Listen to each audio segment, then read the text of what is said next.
Hello, everybody. Hello. Pardon me. Hello, hello, hello. Hello. I'm back. I'm back from vacation. But come here, Whiskey. Come on. Come on. Welcome back. Welcome, everybody. Welcome back. Whiskey's here. He's a good boy. My name's Enigma. I'm a variety streamer. I'm on Twitch, Twitter, Kick, Rumble, and YouTube. As I adjust my camera a little bit. Yeah, good boy. I made it back from Tampa after, well, yesterday was, and Desi will be back today. That's another story in and of itself. But we are playing Kingdom Hearts 2. My copy of Lego Batman has yet to rear itself here, so we are continuing Kingdom Hearts 2. Last I saw, it's still on its way. It was in Miami yesterday, so I don't know when it's going to be here. Kinda like, what the heck, dudes, but hey. It's just kind of a pain in the rear, quite frankly. It's a pain in the rear that things are going the way that they're going. So, with that. But anyway, we're playing Kingdom Hearts 2. Still waiting for my copy of Lego Batman. We will,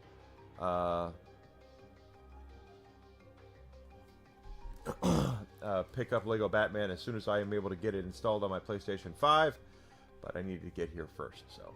that's the part of my bit into physical. I love physical media. I will always be physical media, but there is a drawback to it, and that is waiting for it to show up from Amazon. So, anyway, we're playing Kingdom Hearts 2, guys. I hope you guys are doing absolutely amazing. I hope you had a great week without me. Like I said, I was in Florida. I was on vacation, a needed vacation, quite frankly. I was in, had a good time. I was in Tampa with Desi. I was visiting her sister and brother-in-law, which was a lot of fun. They were really good, very hospitable, and they had me.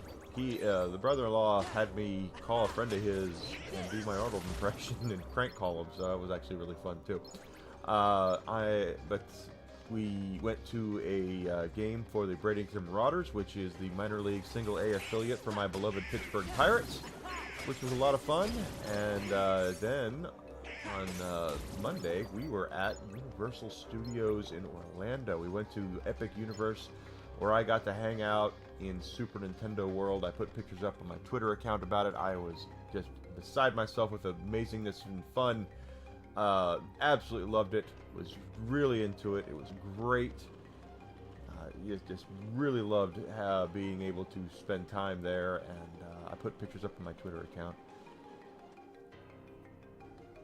I do highly recommend it to anyone who's into Nintendo stuff in particular, but especially to anyone who is in their 40s or 50s. I'm 50 years old, who was kind of maybe ostracized their lives for being into gaming and all that. It's kind of a vindication kind of thing where you're like, oh, this is so cool. I was beaming from ear to ear about Super Nintendo World. It was the most amazing thing, just going there and seeing how the attention to detail was put into that, and just... Well, first of all, the setup of the park is great. They have... It's still small. There's only 4 worlds there. I'm sure they're going to add to it. I hope they put more into the world, especially the Harry Potter world, which I'll get to later. But they have... You're walking around and you're like in Orlando, right? You see all the buildings and stuff like that, and then you go into these portals, basically, and in the big round portals, and in the Super Nintendo World's case, it makes you feel like you're in a warp pipe. It's got the music or the sound from the warp pipe, and it's green and everything in there. It was really fun. Then you come out in Princess Peach's castle, and it even had the portraits on the walls like you see in Mario 64, which was really cool. And then you walk out and you're basically in the Mushroom Kingdom, where you see Bowser's castle across the way, and just Donkey Kong Country is downstairs and all that. It was just really, really cool. I just was I loved it. I absolutely loved it. I was like I said, I was beaming and grinning from ear to ear for the entire time we were there. So much fun. And they did the same thing with, you know, the Mario world and, or I'm sorry, the Harry Potter world. Ministry of Magic is what it's called. It's Epic Universe, by the way, is what you're looking for if you want to go to that yourself in Orlando. I know it's in, I believe it's in the Hollywood one as well, but their idea is that they want you to feel like that they're transporting you to a different world, unlike a lot of amusement parks. You know, as I was telling Desi, I've always been to the low rent ones, like, you know, Six Flags, where it's a Superman roller coaster, and yeah, it's a Superman themed roller coaster. Yay! You know, it's and not that it's bad. I'm not saying that it's bad. It's just that there's no real. You still feel like you're at Six Flags. You know, there's no making you feel like you're anywhere but an amusement park when you're there, as opposed to this. It was like, wow, you really do feel like you are in a completely different, pardon me, world. So I just loved it. But the Ministry of Magic was Paris, basically, and Desi. Hey, Grizzly, good to see you. Vacation was great, man. Absolutely great. Yesterday, I will probably never ever fly American Airlines ever again, because they just... What the hell? Let's go.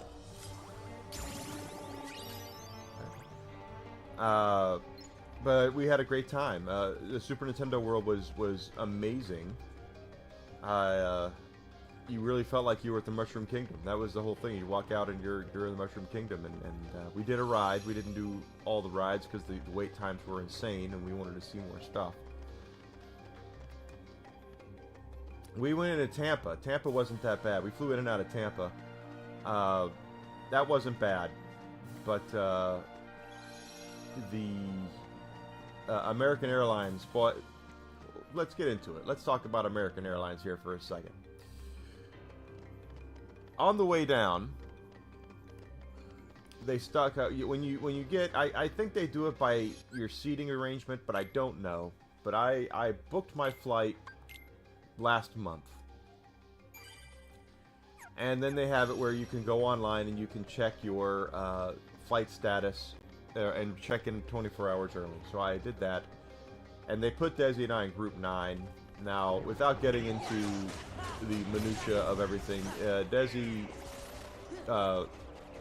was able to get us on early because she has some things, you know, and so she needed some help. So I was there for her to help get her on the plane and all that. And they said, you know, because it's a full flight, if you'd like to check your bag, we'll do it free of charge. And I had my bag. It was a small bag. I don't pack as heavily as Desi had to. But I had this small bag, and they said, you know, if you'd like to, it's no charge, and it'll make things easier. So if it's voluntarily, do it. Please do it. So I did it. They broke my bag. It was a roller bag with 2 feet on it, and they broke off one of the feet. So I'm already mad that they broke my bag. Yesterday, Desi was supposed to go to Toronto. More on that later, because this is a 2-part story. Yesterday, I check into the flight to come back to Chicago, and they come over the thing and say, if you're in Group 9, you have to check your bag. And I went up there and said, you guys broke my bag. Why would I give it to you again? I'm not giving you my bag. And they said, you don't have a choice. You have to check your bag. So they took my bag, and I'm just absolutely pissed that they took my bag. And I told them it's not fair. So you guys assigned me a Group 9 again. I never get anything Group 9. And now you're telling me because of the group you assigned me, I have to do what you're telling me to do. When I have done everything correctly and done everything right. So I'm pissed. I get on the plane, already pissed off. I have my Switch 2. and I am just like beside myself, and I sat next to a young lady and a kid. You know, a kid was probably about 10 years old. Okay, and I thought it was her kid. So I am mad, and I know if I do anything, I'm going to, if I get in, you know, start talking and get into things, I'm going to get even madder. So I just sit there, put my headphones on, and start playing my Switch.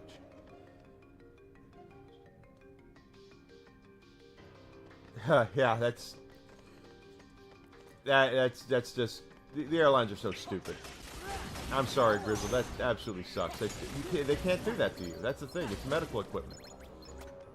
So I'm sitting there in my seat. I'm in the aisle seat. I did book myself an aisle seat. Put on my headphones. I have my Switch too, and I'm just minding my own business.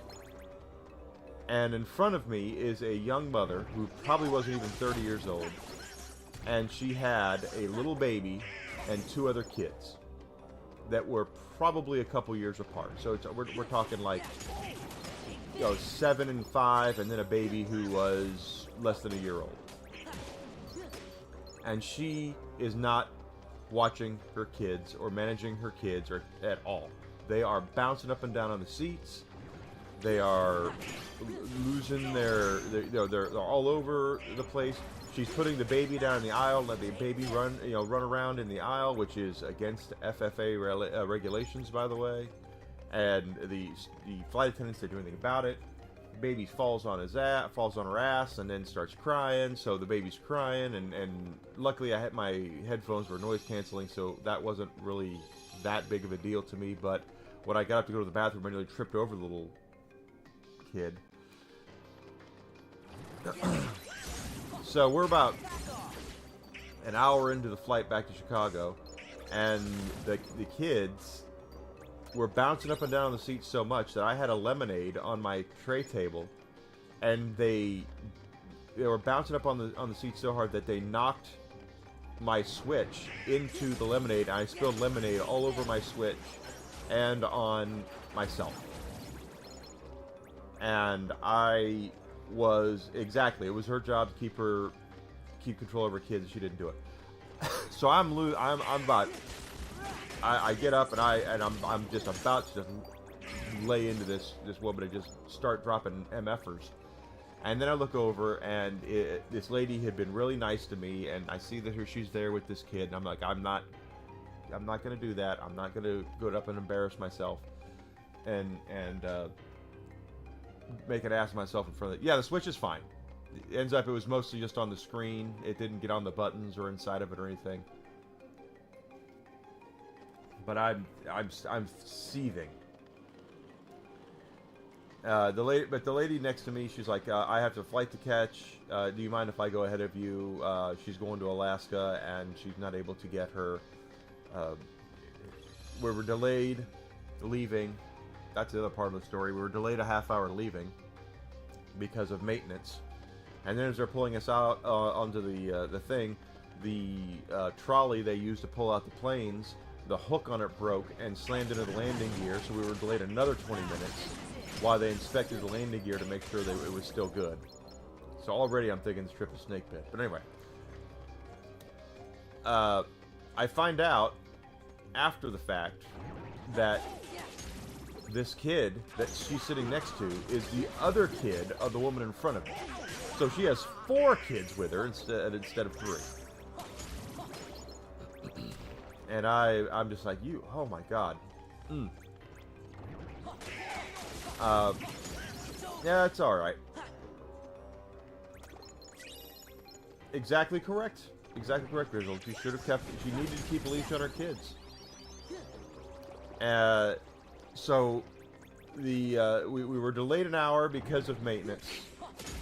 20 minutes, or about an hour because of maintenance. About 20 minutes because of one thing, and about 30 minutes for the other.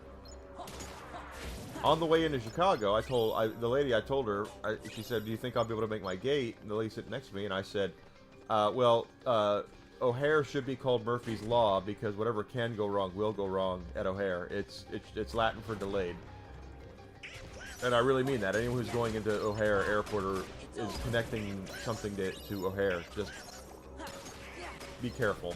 That's all I'm saying. Give yourself more than an hour. Because chances are you're going to need it.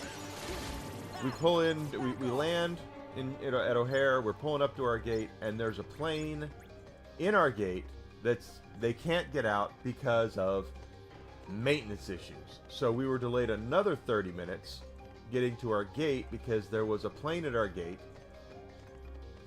You know, and then furthermore, I had to go get my baggage claim instead of me taking it on like I wanted to.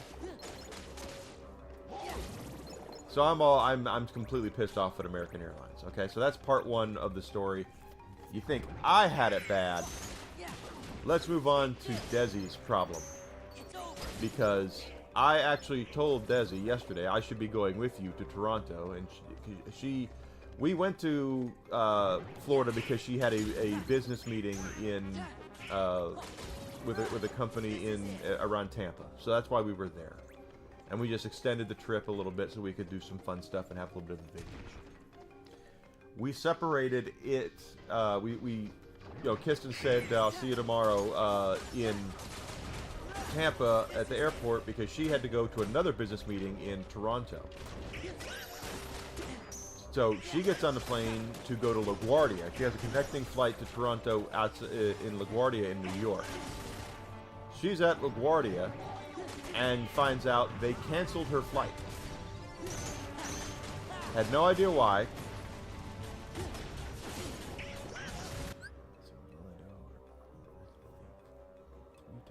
Yeah, that sucks, Grizzled. I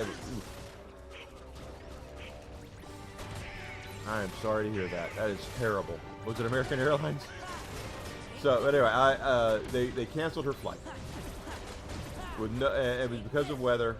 Makes sense. You know, you can't help the weather. Whatever. So she books another flight on Air Canada to leave at 6:30 in the evening.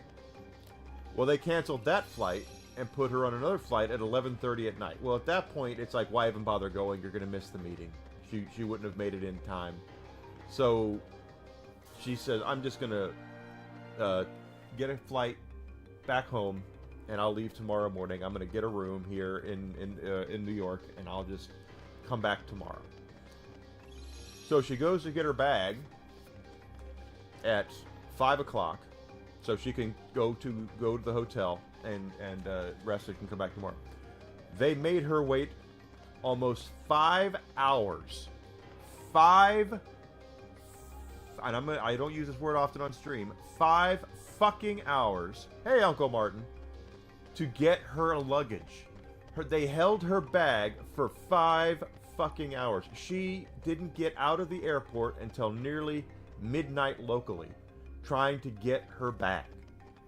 So my Twitter rant last night, which I actually did talk to somebody at American, I don't know if it helped, but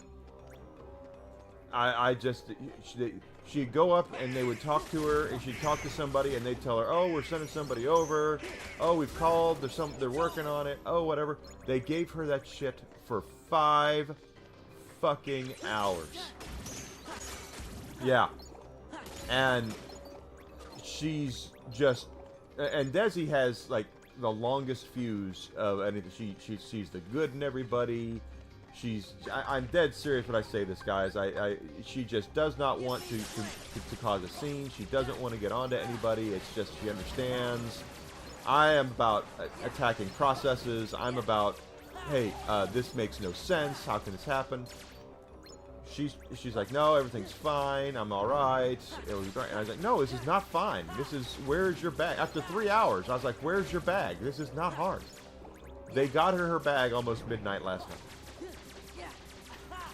That could be. Well, what they told her was, well, we'll just put it on the flight tomorrow. You can leave and come back, and it'll be here waiting for you. And she goes, yeah, I'm not doing that.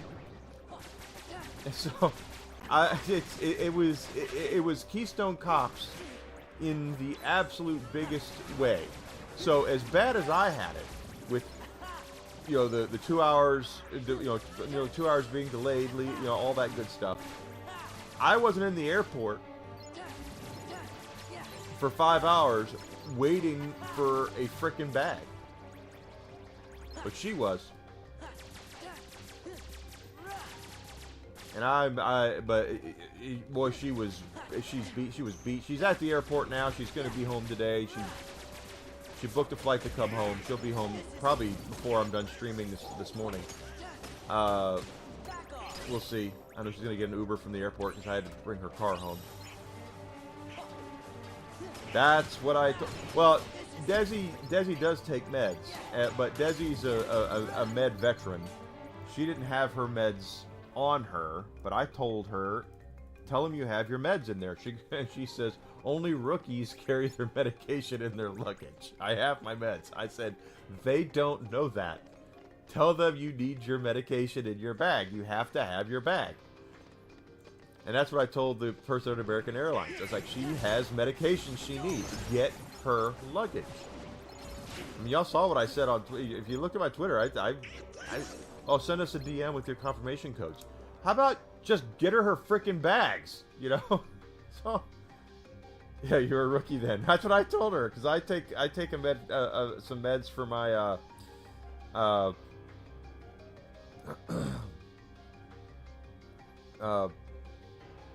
I take meds for my cholesterol.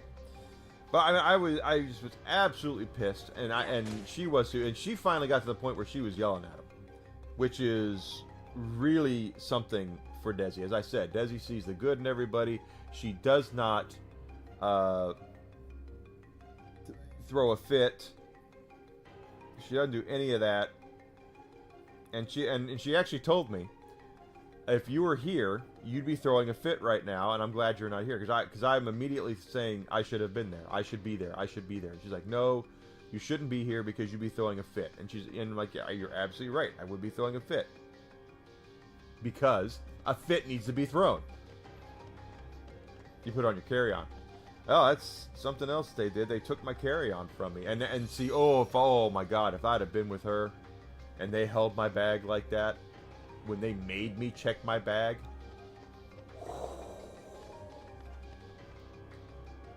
oh, there aren't enough MFers in the entire world for me. I'd be dropping them. I'd be dropping it like it's hot. That would be it. There's Desi right there, hun. Are you in the airport? You're at the airport, I hope. Or did you land? Because it's 9 o'clock. Have you landed already?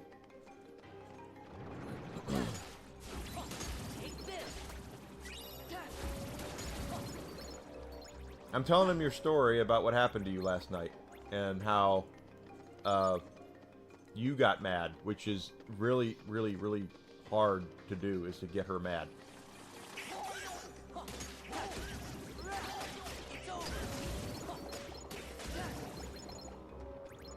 How telling is it, though, that we both flew out of Tampa on American Airlines, and we both had shitty experiences, you know, really bad experiences with the BS out of American Airlines. Just absolute trash.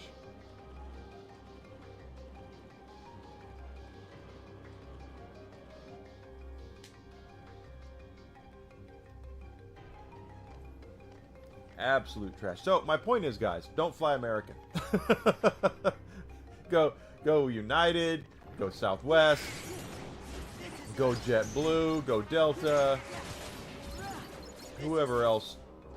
Don't go American. They are a trash outfit.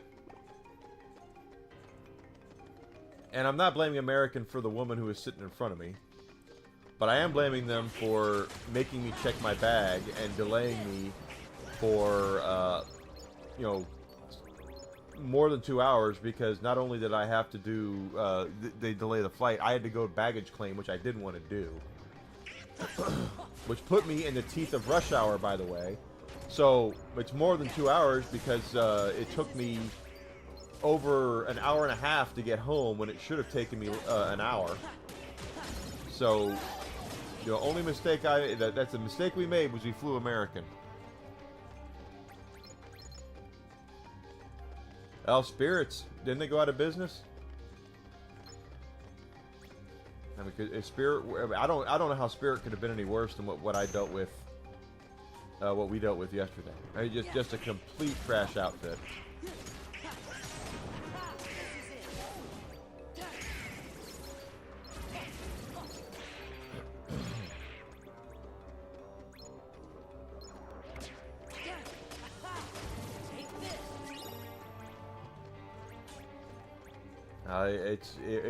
It was just bad. It was really, really, really bad. And as mad as I was yesterday, I'm texting with Desi last night. I'm sitting here at 10 p.m. going, where are your effing bags? And she's like, I have no idea. And no one is giving me any information. They had a shift change. She was there waiting, and they had a effing shift change while she was waiting. So not only did she have to tell her story once, she had to tell it again to a whole new shift.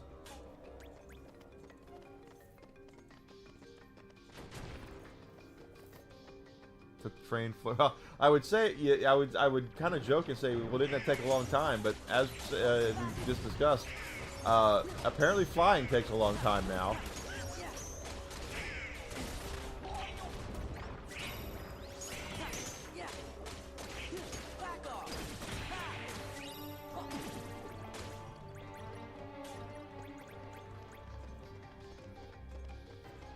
We took the train to Denver once. It was an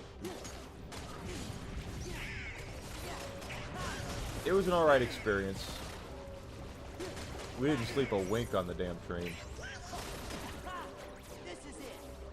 But I mean, as mad as I was about my experience, I'm actually much more mad about hers. Because, as I said, Desi's, she's got meds that she needs. She needs rest. She tires out easily sometimes. She needed to have her bag. She needed to get to her room, and they just kept on and kept on. That's true. I sat on the plane yesterday and played Final Fantasy III for most of the trip. So I tried to. I knew I was mad, and I knew if I was going to get into it, if I really started getting into it with the folks at American Airlines. I texted Desi and told her what happened with the kids. She goes, "Did you yell at the kids?" And I said, "I don't want them to pull me off this plane, because that's exactly what would have happened. Is that we'd have landed in Chicago, and they would have sent on some big corn-eating sons of bitches, and they'd have in business suits, and I'd still probably be in lockup because I was so mad, guys. I was so mad. But I'm more mad about what happened to Desi. You haven't finished too, yeah. I have not as familiar with Final Fantasy 3 or 2 because of the timing of their release.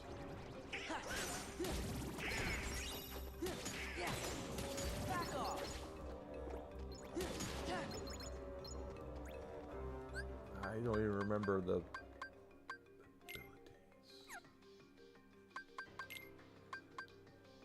abilities. We're getting there. I lost it. I lost it. I know I lost it. I was gonna lose it. And but when she's telling me what's happening to her, I'm losing it even. I'm really pissed off. And for anyone out there in the airlines industry who's just like, well, that's just how things are. Let me tell you something. You're dealing with people, okay? You're dealing with people, and you can sit there all day long and hide behind your rules and regulations all you want to, or your SOP. I understand that's what you do. But at the same time, you're dealing with people traveling, you're dealing with people's health, you're dealing with people's well-being, and when you make them stand around in an airport for over 5 hours to get their effing bags, you're gonna see some pissed off people. And the fact that she got mad enough to yell at them, it tells me, I mean, that's how irritated she got. And if I would have been there, I probably would have been put in lockup. I probably would have been put in lockup. The weather was nice, very warm and humid, and that's the other part of the story, guys. I didn't tell you about the rental car. first, I've been to Florida, but I've never spent a lot of time in Florida. I've always been, Florida's been a stop-off point for me. Like, I've taken cruises out of Fort Lauderdale and Miami and Tampa in the past, but I've never spent time in Florida like I did this time. At least not unless I was staying with family or something. You know, my uncle used to live down there. Love bug season. They have these bugs down there they call love bugs. I would have been like your sister. They have these love bugs, and it's the female bug and a male bug, and they're mating, and it's just they ride around like the male rides on the female's back and is just they're having sex. Okay, is what they're doing. They're everywhere. There's millions of these damn things everywhere, and apparently they if they get on your car, if you have like a white car, our rental car was white. It looks like there are parts of that car looked like they were black due to all the love bugs we hit on the highway. But anyway, the rental car we got was a white Nissan Altima. Comfortable seats, by the way. Very comfortable seats in the Nissan Altima. We get to Enterprise. They tell us, return it with a full tank of gas, yada, yada, yada. Okay, whatever. You know, they tell us it's got a full tank. We get on the highway. We're on the car for about 10 minutes, and the low fuel indicator comes on immediately. It comes like bam, and we look and it's nearly unempty. And we're like, what the F is this? So we have to pull over on the highway, take pictures of the dashboard, and send it to them and say, where's our freaking fuel? And then there's the reason why I'm talking about these love bugs. If you have this reason, Rocky, don't come and knock it. There's all these love bugs. We had no wiper fluid either to get them off the freaking windshield. So the reservoir for the wiper fluid was bone dry. We had no gas, and so we take it back yesterday. And the guy goes, how was your trip? I said, well, it was great, except for you count the fact you gave it to us with no gas and no wiper fluid. And he said, what? It's like, yeah, we're driving down the road, we're leaving from the airport, we get the low fuel thing, there was no gas in the car. And you see all the bugs on your thing here? The reason why they're there is because we couldn't get them off because we had no wiper fluid. Oh, that sucks. But here's the thing. Enterprise gave us 2 free days of that car. So Desi's job is going to pay for it for the 2 days she needed it for being in Tampa. We only really have to pay for 1 day of rental because of that. They gave us 2 free days of having the car. So at least they made it right. And I don't know what American Airlines is going to do, but Desi she said she's mad enough that she's going to write a strongly worded letter. So I don't know what they're going to do. But they're gonna get an earful because yesterday was a complete and utter shit show. And it's one of those things that I look at that when you go, like she went on business, but you know, we went there also for a vacation. You go there and we had a great time at the Epic Universe and at the baseball game. Had a great time hanging out with her brother-in-law and her sister. It was a great vacation. For as short as it was great. When you have to deal with that on the way back, the stress and anxiety that build up just from dealing with the insane bullshit that American Airlines put us through. It's like, why bother taking a vacation if you're going to feel stress and anxiety to that degree on the way back? You go on vacation to get rid of stress and anxiety, and then American Airlines goes, well, you look like you're happy. Let's see if we can fix that.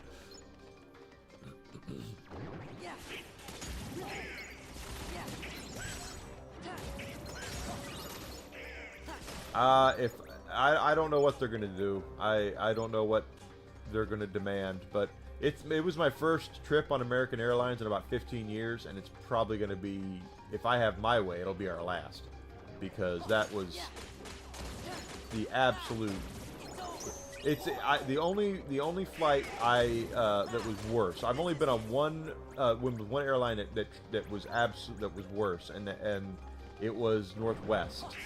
It was with GameStop. We had our managers conference out in Las Vegas, and our layover was in Denver, and our layover was supposed to be about 2 hours. And I was with my buddy Mark. We had a room with somebody, and we always roomed together because we were the outcasts, and people didn't like our DMs didn't like us, and so he and I would room together. And as we're walking in the thing, I would definitely say I agree. You need your kidney, man. As we're walking in the airport, I see a little massage parlor, and I look at Mark and say, "Dude, go ahead, go down to the gate. I'll be in here for about a half hour." And he makes fun of me. He's like, "You want a massage?" He's like, "Yeah, I do." So I went in there and had a massage. I come out, and when I got to the gate, they come over the thing and say, "Your flight is delayed right now because we got maintenance issues with the plane." Okay, so it'll be another hour. So we wait there for an hour, and they come over the intercom and they say, "Your plane needs to be put in the shop, so we're gonna have to get you a new plane. The next plane in is gonna be another 3 hours from now, so you're gonna have to wait another 3 hours, and we'll get you on the plane." Yeah, I don't blame them. Plus, it's uncomfortable. So we had to wait 4 hours for the new plane, 3 hours for the next plane to show up. Well, the next plane shows up, and the same freaking thing happens to that plane. So they said it's under maintenance. It'll be an hour, and then they say, "Oh, this one's got to go in the shop too," so it'll be another 3 hours for the next plane to come. So we were in Denver for 8 hours. We didn't leave Denver till nearly midnight local time. We didn't land in Chicago till about 2:30 a.m. That's the only flight I've ever had that was worse than what happened to us yesterday. And Desi is absolutely right. If I would have been there with her, I would have been pitching a huge fit. You know, I get mad when things happen to me. I get real mad when things happen to her.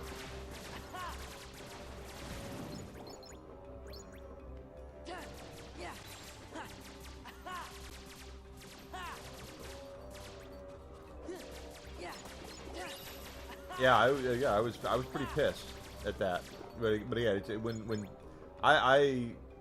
things happen to me and I get mad because I tend to be a pretty nice and magnanimous person, and I was pretty mad they broke my bag, that kind of things. Like I volunteered for them to take my bag, and they broke it. So I'm already pissed off about that, and then they turn around and then involuntarily take my bag from me this time, and I just like, oh, you guys.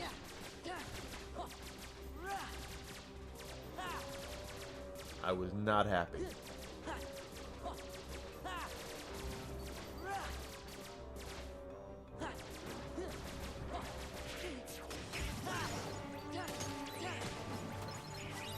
So, but anyway, the trip was great. We had a good time. That's the important stuff. If you check out my Twitter, you can see the pictures I took at Universal, at the Epic Universe. Yeah, it's Epic Universe.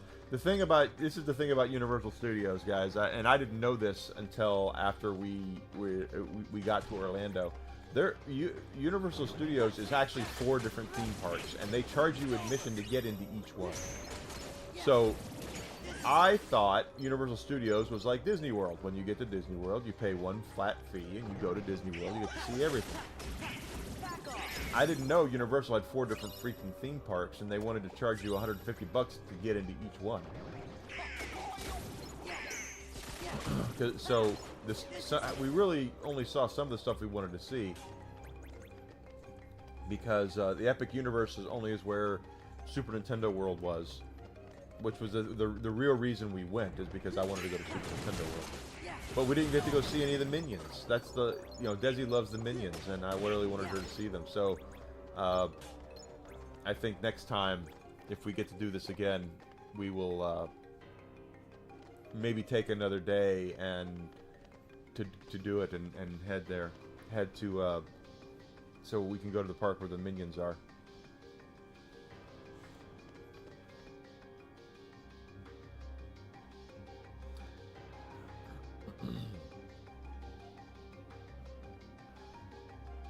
I do recommend Epic Universe though. I do. It was Super Nintendo World was really cool. One of the one of the fun part, just for me was the attention to detail on things. You know, when we showed up, we initially went to the Mario Kart shop and looked around the shop. There's pictures of the shop on my Twitter. I got a T-shirt, a Bowser. Well, it's more of a jersey. I got a Bowser shirt. Only one person voted in my poll, by the way. I'm pretty sure it was Cog Kitten. She's awesome, but it's like only one person. Then we went and we rode Yoshi's Adventure, which was a nice little ride that was slow, and it's like, look, we did it. We went on a ride, and then we went to. I would agree so much with you, Grizzled. I absolutely would. That is true. They should have. But we, what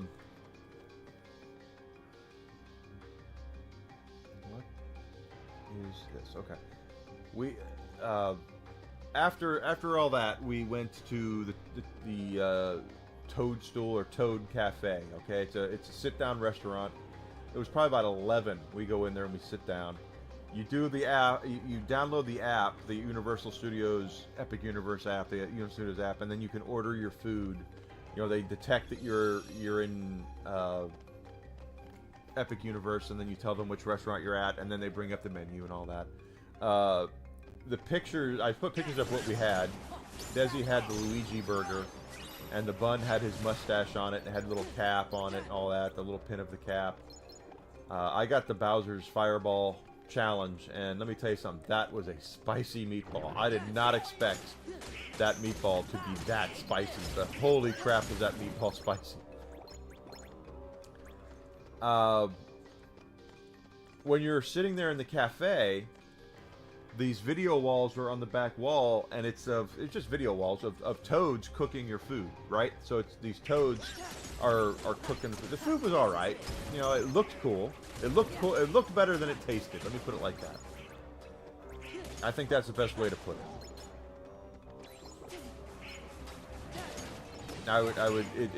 It was really, really cool to see it, but I wouldn't say it's a gourmet experience. You're not going to get, you know, Wolfgang Puck food, or, you know, Gordon Ramsay wasn't back there slinging F-bombs at people and calling them idiot sandwiches.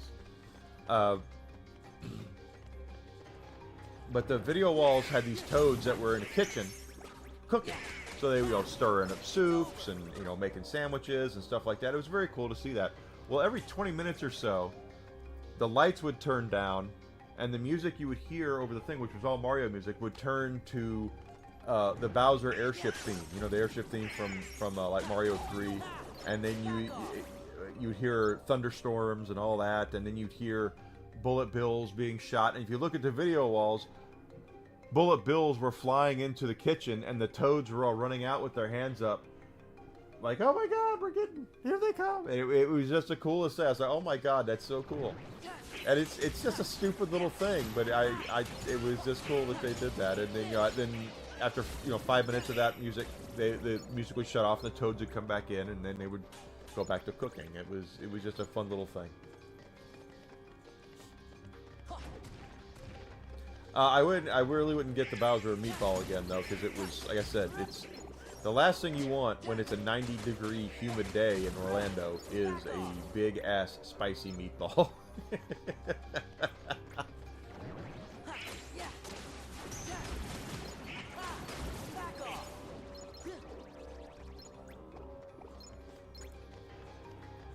I did get a wand. Desi's bringing it home. It's in her luggage from the Ministry of Magic. I got a wand there. I didn't.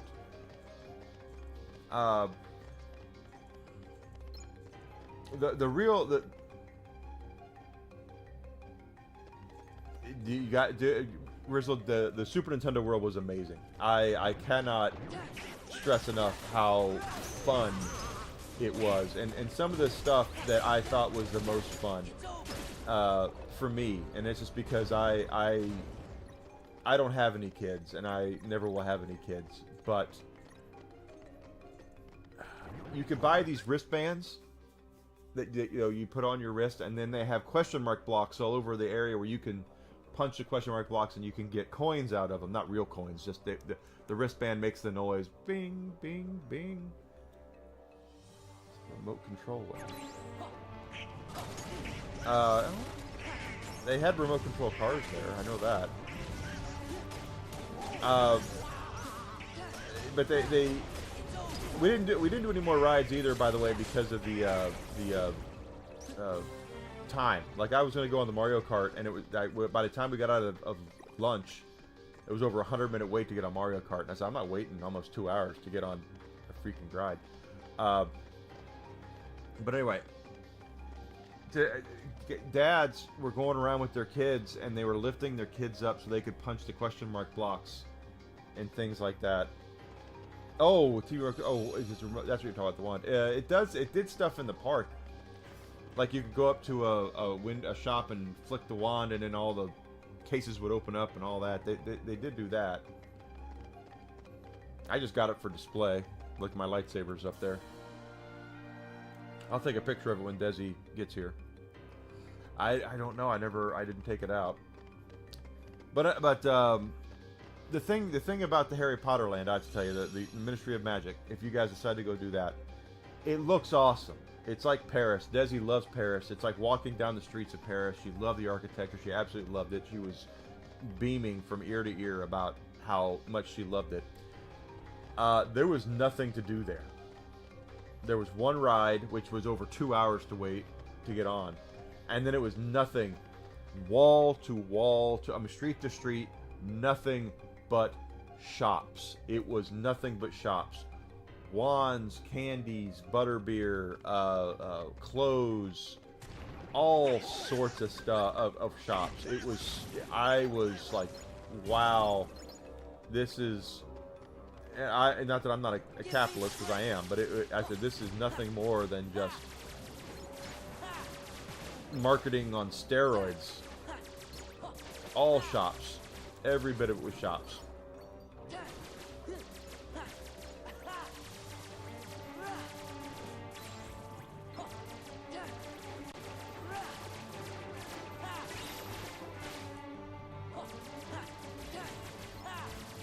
We did have a butterbeer. Finally know what a butterbeer tastes like. It tastes like butterscotch, for the record.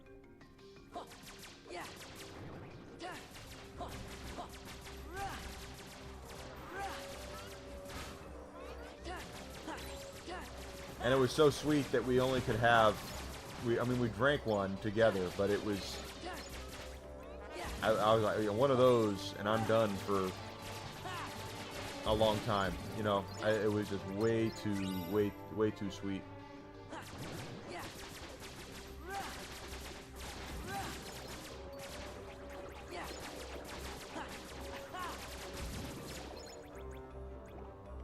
Just couldn't put our finger on what the butterbeer was supposed to be until we tasted it. It was like, oh, it's butterscotch. You know, it's all it was. We were very. It was. Oh yeah, of course, it's butterscotch.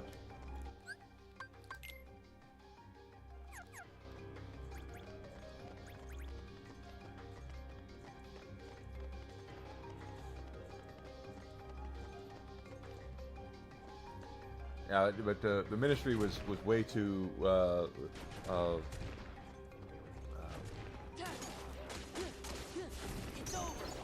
Commercialized, I guess. It was nothing. It was there as a glorified shop, basically. It was one great big store, from what I could see. So basically, you paid $150 to go in, maybe $180 to go in, and shop, and give them more money.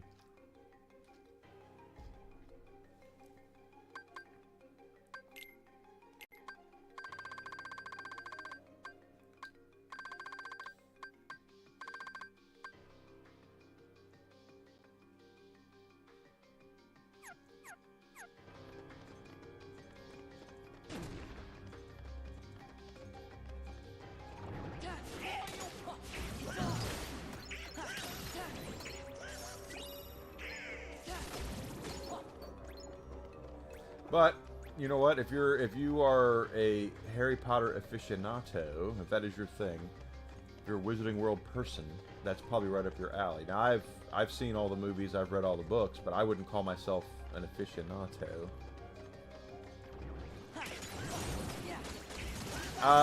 If you want to go do all 4 parks, I would, with the heat.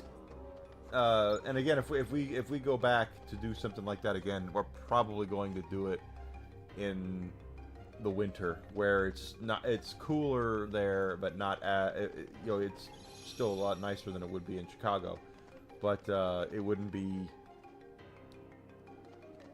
as disgusting.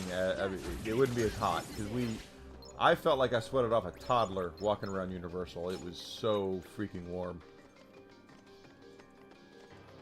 And I'm by no means a big. I'm big. I say I'm a big fat guy, but I'm not obese. I'm not a big, huge, 300-pound man. I'm about 208. So, and yeah, I could stand to lose some weight, but walking around that theme park, that will definitely test your endurance, your conditioning.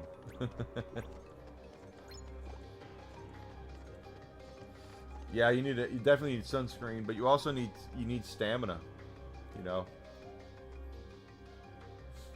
need stamina. You can't just. That's good. We didn't do the Universal Monsters at all, the dark universe, and we didn't do How to Train Your Dragon. Because Desi got. She was gassed after the Wizarding World. But it is one of those things that I would take a day for each park. So I would do, and one of them's a water park. So if you're not into water parks,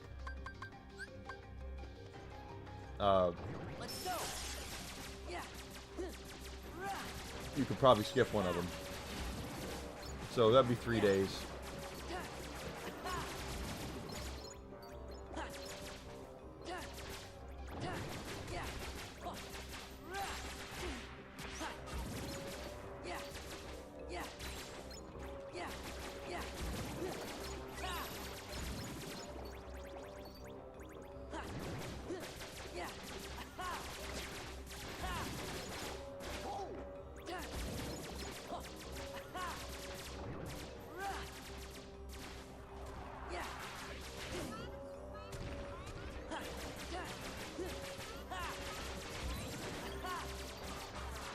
I've never been to Disney World. I still would like to go to Disney World just to see the Star Wars stuff, and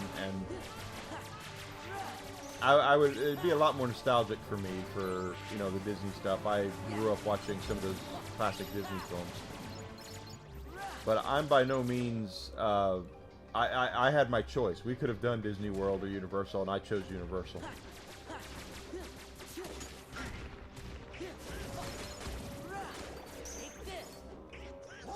And I'm glad we did, because again, I was completely enamored with Nintendo World. It was just so cool.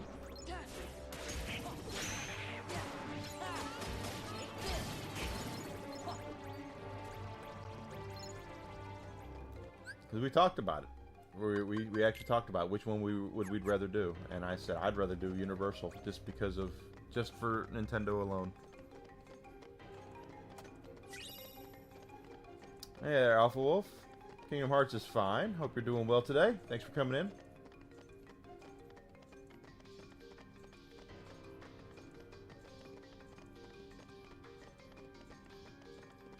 I might like those. They have a Tron ride. That's cool. I love Tron. We didn't do a lot of rides at Universal just simply because of the time. In Nintendo World, there was the Mario Kart Challenge, Bowser's Challenge, Mario Kart, and there were the Donkey Kong Country mine carts, and the wait times for both of those were insane. Oh, and by the way, there are pictures I put up in one of the shops. They actually had Zelda merchandise and Zelda stuff all over it. So, banners and things like that. So I think their next.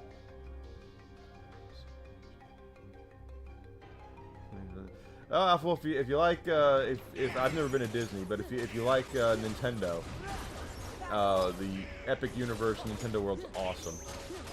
We just got back. I just got back yesterday from doing it. I've never been, and it was my first time doing it. I'm 50 years old, and I was like, I have to see this before I die. Well, I wouldn't mind doing Disney World, but it would be something where if we do it, it would be the kind of thing where we would have to go there and spend more days than just one. We only had one day, so we just chose the one that I wanted to do the most. If we'd have had another day, probably would have gone to Disney World, but we didn't have it this time.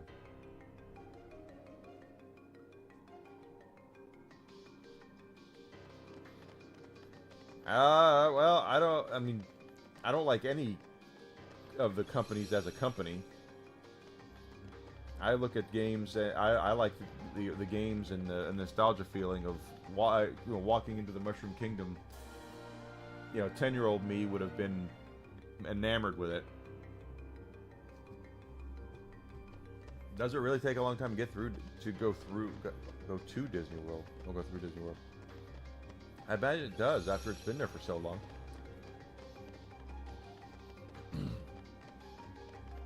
I always say try to separate the company, the brand, the company from the nostalgia, I won't sit here and act like that I'm the world's biggest fan of Nintendo's business practices over the years, but I will say that, Mario and Donkey Kong and all that, Zelda, that means a lot to me. So that's what I wanted to experience, and I did.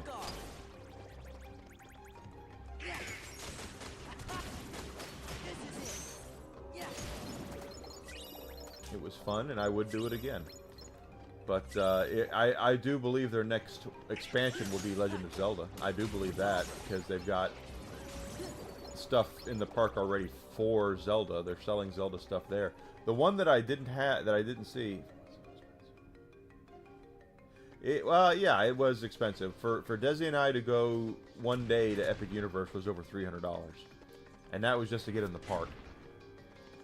Then you consider the store. Everything was expensive. The shirt I got was $35. Hats were $36, I think. Everything there was expensive.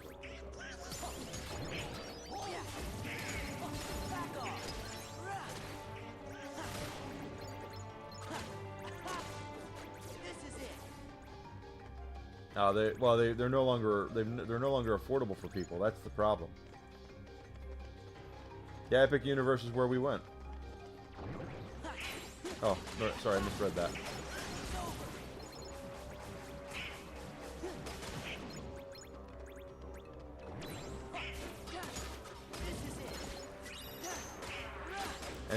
But anyway, it was over $300 for us both to get into the park.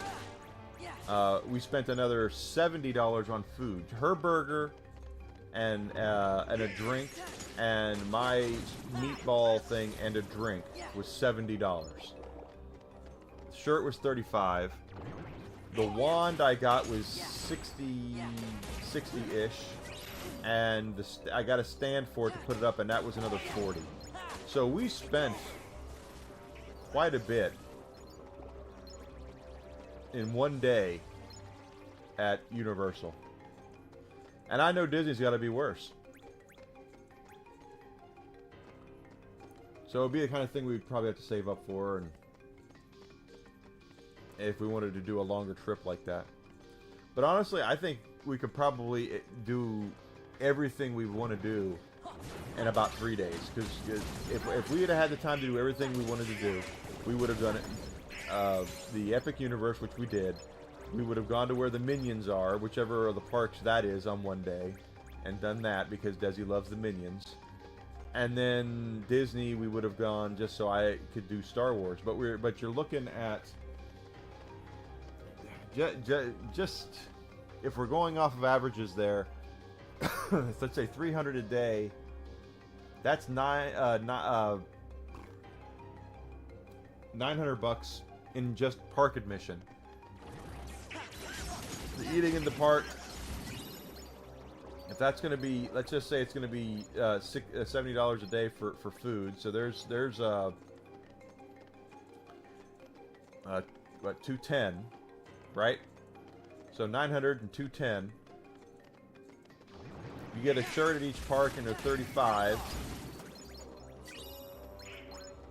You know, let's just say we each get a shirt at each park, so there, that's another 70 per. So there's another 210. You're looking in pretty, you know, just with, you know, in taxes and transportation, you're probably looking at $2 grand. $2 grand for 3 days. And I'm probably lowballing that. It'd probably be a lot more.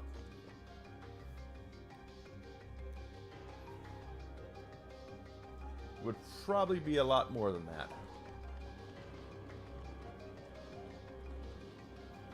So it's not the kind of thing that you're gonna just mow a couple of lawns and have enough money for that. No, it's to really enjoy the experience, you're gonna have to really spend some moolah.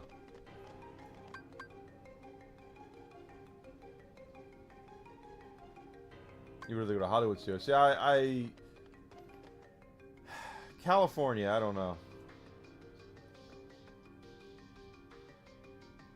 Oh, cool. Well, then I hope you enjoy it.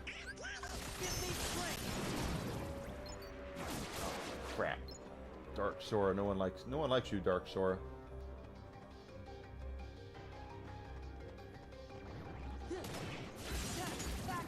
We didn't do the Dark Universe. We had the opportunity, but we showed up at the park about 9:30 a.m. and the park officially opened its doors to everybody at 10. We spent the majority of that time in Nintendo World. Then we went to you know, and then we ate. Then we went to the Epic Universe stuff. We were out of there about 2:30. Just because it got it. The thing, if you're not going to do the rides, if I wanted to do rides, we would have been there all day, just because of the wait times on those rides. The ride in Wizarding World was over 2 hour wait, over 2 hours. When I looked, she goes, "What else is there to do here?" I said, "Well, there's a ride." There's a ride. I looked it up on the app, and it said, "Yeah, it's over a 2 hour wait." She goes, 2 hours? I was like, "Yeah, I'm not waiting 2 hours. There's so many other things I would rather do."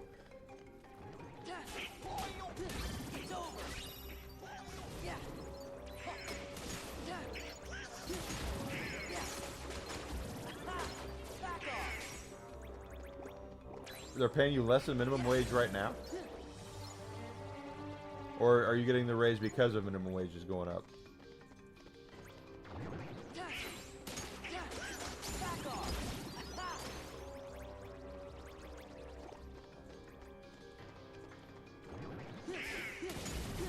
Because when minimum wage goes up, everything goes up. So the price of everything goes up. So I know that it sucks, you know, because of inflation and everything's more expensive. But minimum wage is what predicates the price of everything.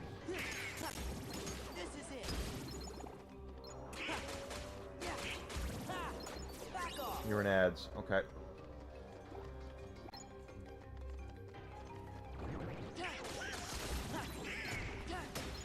Everybody's get $14. Okay.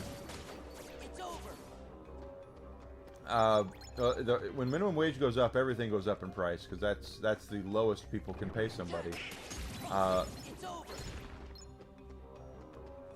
It just sucks that things have gone way out of whack like that. You're getting bumped up, so it's going up. It hasn't gone up yet, but it's about to. So that's when you're going to get your raise. Okay, well, that's good.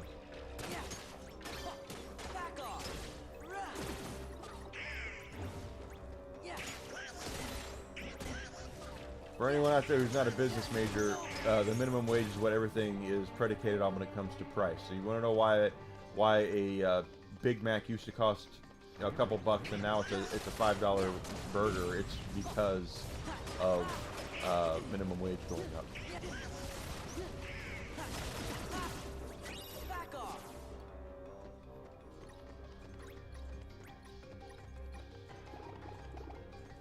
because not only is it minimum wage for the person to make the burger, it's also minimum wage for the people who are growing the produce. Minimum wage goes up for the people who are making the special sauce, the people who grow the sesame seeds, who bake the breads, to have the grains for the bread. There's a lot of stuff that goes into it. Big Macs are still $3 there. Oh, that's good.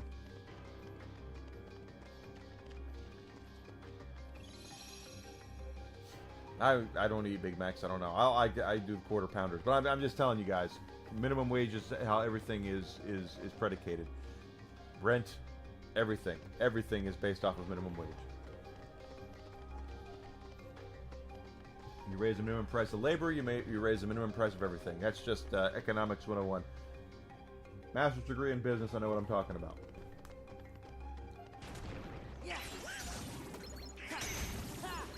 You don't have to have a master's degree in business, though. That's economics 101. Labor is the most expensive and most controllable resource. Not resource, but most controllable expense that a company has. And if you have that price, if the price of that goes up, the price of everything goes up.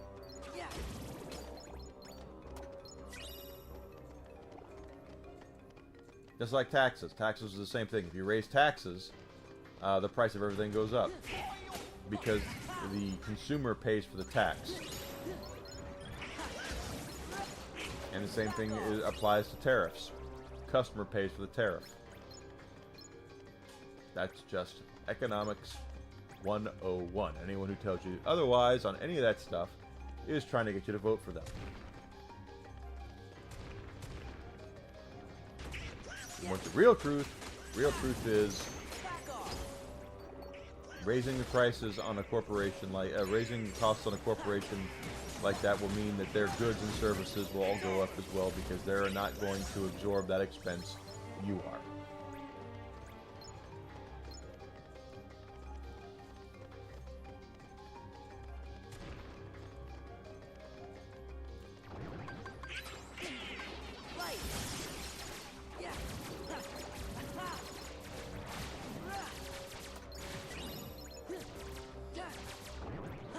This wisdom form is a pain in the ass.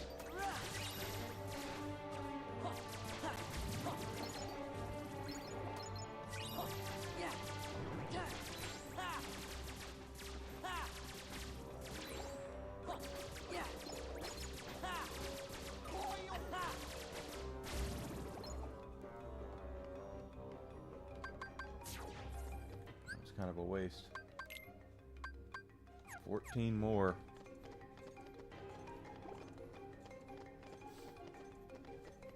This always kills me that whenever it becomes, like election season, and they talk about, oh, I'm gonna raise this and I'm gonna do that, and this is, we're gonna make the corporations pay more, or we're gonna make the countries pay more. We're gonna raise the price on tariffs. We're gonna raise the price on labor. We're going to raise the taxes on people. And it's just like, why? It's stupid. When you do that, all you do is you increase the prices of things.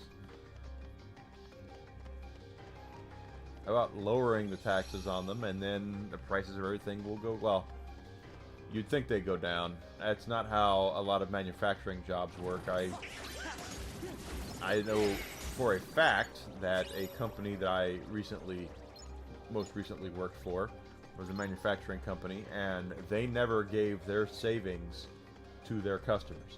If the price of raw materials went up, they would raise the price to the customer, but when the prices would go down, they would not lower the price for the customer. They would keep them the same. So, personally, I think it's a shitty business practice, but that's how manufacturing jobs work.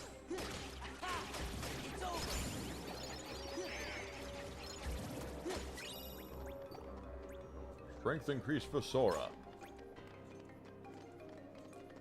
Oh, I hope Desi's alright. I know she is, but...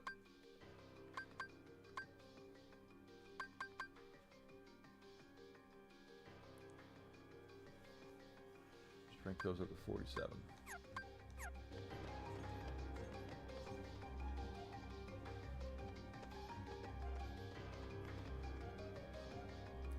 Of course, Florida's a fairly gosh, I hate to get into politics. They're a red state, so they're going to have lower taxes anyway. They don't have a state tax in Florida.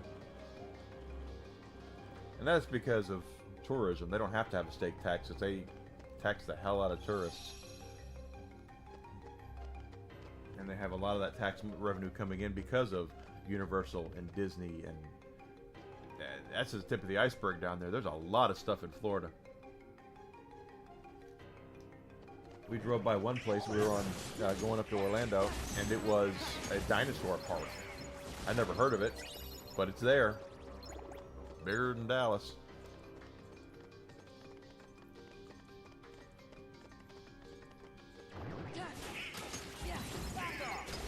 Whiskey is going to lose his mind when Desi gets home, I tell you.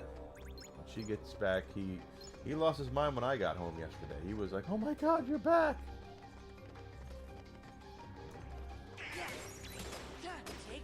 And the dog sitter sent me a text message and said, let me know if you don't make it home, because I miss him already. He's charmed the pants off of her.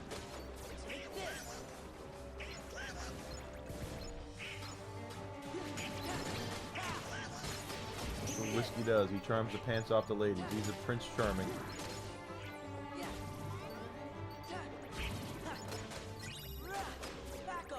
Don't forget, guys, I forgot to do this in the morning when I first started. I apologize.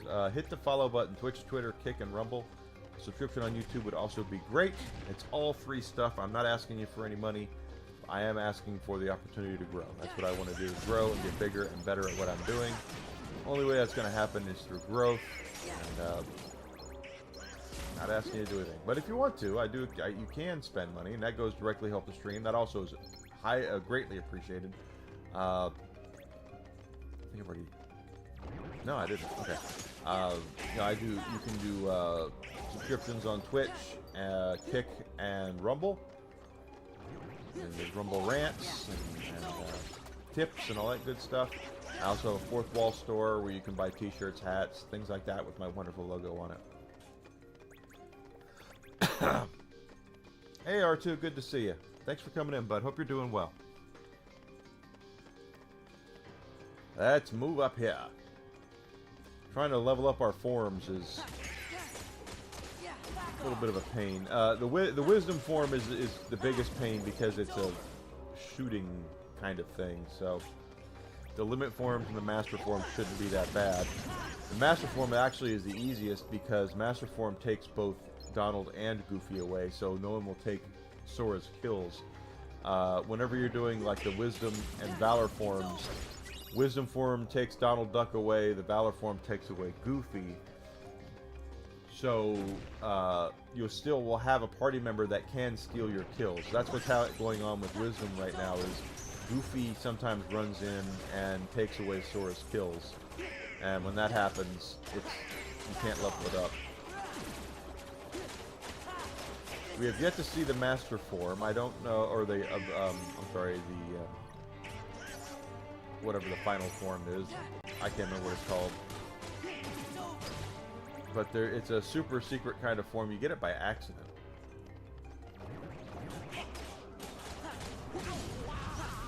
Same way as you have Dark Sora, you can also randomly get that limit form, not limit form, whatever it's called. I don't even remember. Ultimate form or whatever.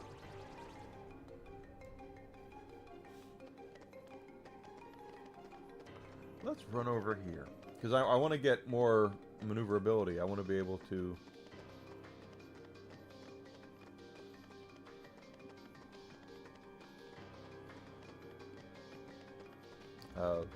get all of our puzzle pieces and things like that. I want to collect more of that stuff.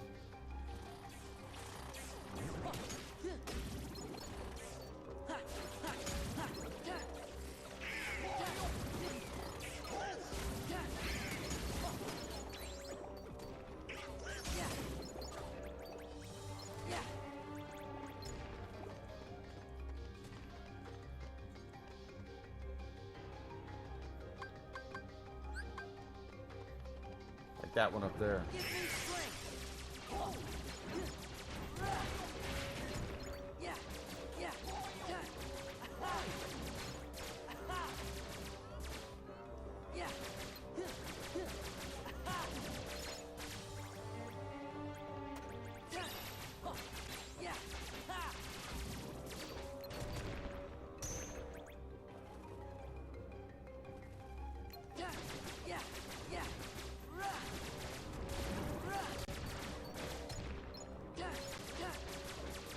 Come on, baby. We might not be able to get that ultimate form until we get later into the game, though. Even though we are in our second playthrough of each world, the only one we haven't gone back to yet is the Tron world. My favorite one is Space Paranoids.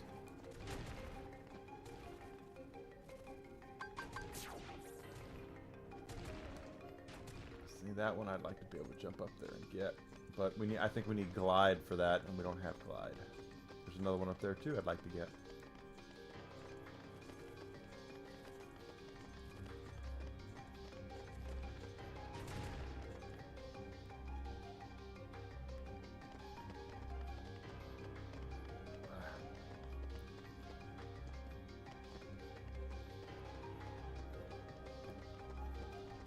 This is not the way I wanted to go.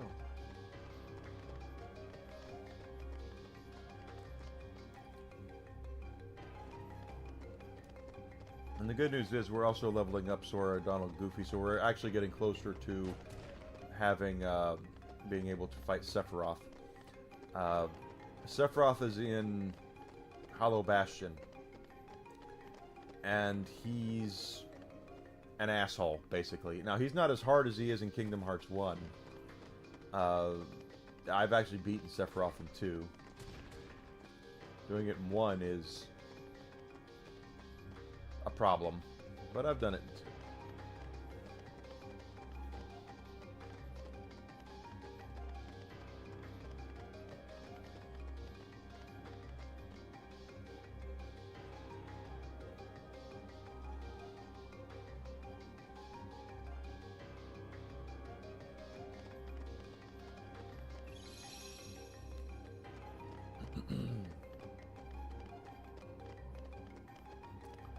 Yes, we've done it all, we have, yes.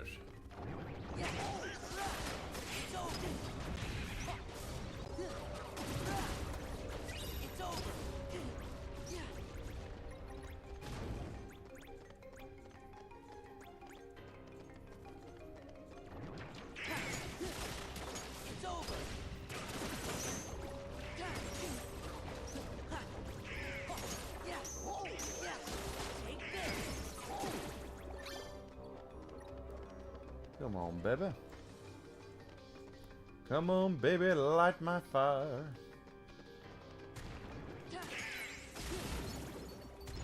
Okay, got you there, got you there.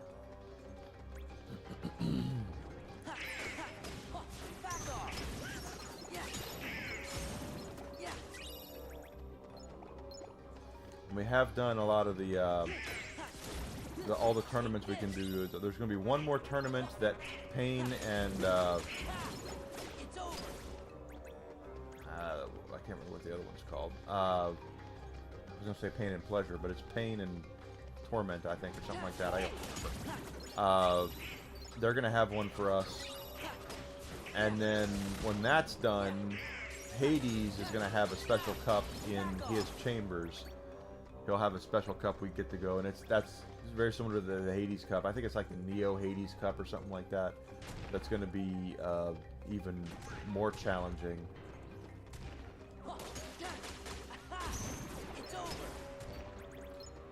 And of course, don't forget, guys, our next game, as soon as Amazon gives me my copy of Lego Batman, that will be the next game we will dive into. I'm looking forward to doing that game. I know I can get it digitally. I cannot stand digital distribution.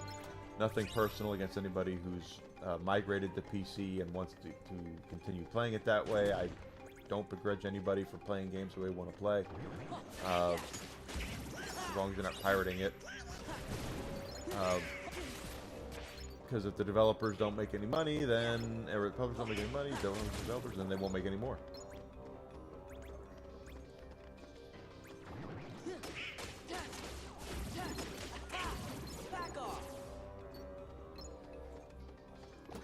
Got to support the industry. Got to support the people making your stuff.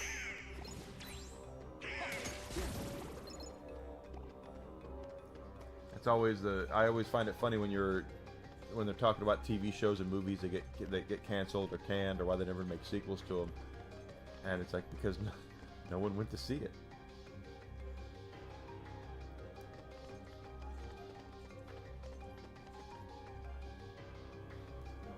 see it. And he's like, well, I saw it. So, well, you did, but nobody else did. A lot of other people didn't.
But yeah, like I said, Hades will show up in his chamber over here when we complete the other cups, and say, hey, how you doing there? I did see over the weekend also, which was really cool, about James Woods talking about on Twitter about his love for Hades, the character, and how he has done the voice every time. Every time Disney calls him, hey, do you want to, can you come into the studio and record some lines? His answer is, yeah.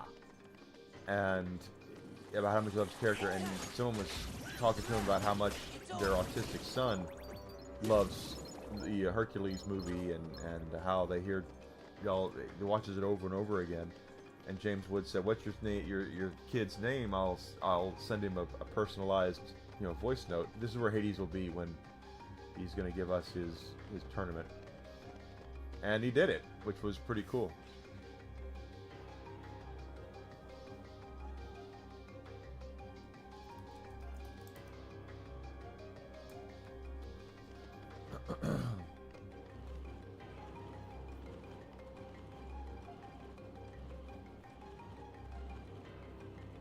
So it's always cool to see people do things like that. I really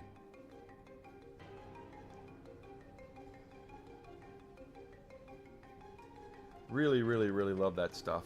When you see someone who's not above, doesn't look at themselves as being above or higher and mighty than anybody else. Yeah, sure. I'll send your kid a personalized voice note. Plus, Hades is a great villain. He just is. I saw a video about it where they basically said, or maybe I read it, I don't remember, that initially their choice was Jack Nicholson. They wanted Jack Nicholson to do Hades' voice, and Jack came in and read lines, and they liked it. They really wanted to have Jack, and then Jack sat down and negotiate terms, and the price that Jack Nicholson was going to require was rather large, because, I don't know how many young people know this. Jack Nicholson was the biggest actor in the world for a long time. Freaking finally. He was a huge star, and just had a whole bunch of money. So he was like, if you want me in your movie, you're gonna have to pay me. Then they brought in John Lithgow, but John Lithgow, they didn't like his performance. So they came in and got James Woods, and they told James Woods what the character was like. They wanted him to be dark and all that, and James Woods came in and read it like a used car salesman, and they loved it. And they rewrote the whole character for him, and to this day, he still does the voice for it. He loves the character.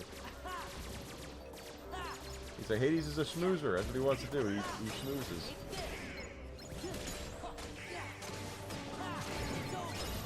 Nicholson is awesome. He absolutely is awesome. And he would have done... There's no doubt in my mind that there's an alternate universe out there in the multiverse that Jack Nicholson performed the voice of Hades and knocked it out of the frickin' park. Because Jack Nicholson knocked everything he did out of the frickin' park. No doubt at all.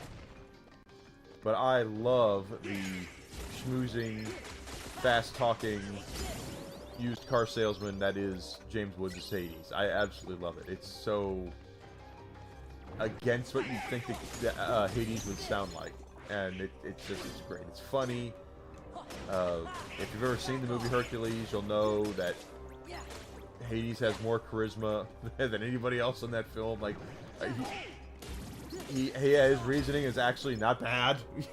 You know, I know he's the villain, but he's kind of not. It's like you sympathize with him because he's Lord of the Dead. He didn't like it.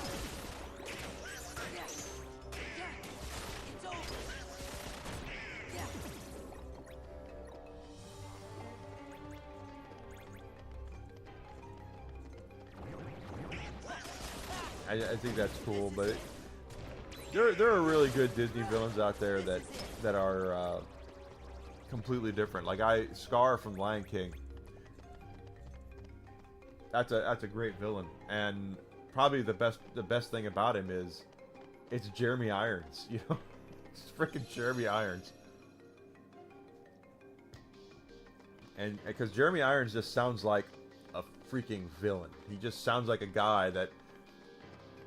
You know, his voice is so overly villainous that I don't think he knows how not to sound like a villain. When he was Alfred in Justice League, he still sounded like a freaking villain. And when he's doing voice work for it, like he did with Scar, he just hams it up. He's so hammy, and that's the best. That's the best part, is he just hams it up. He goes in the voice booth and just, I'm the villain, and here it comes. Over the top villainy. I love it. Oh, I should look at status, shouldn't I? Oh, I have a new ability, too.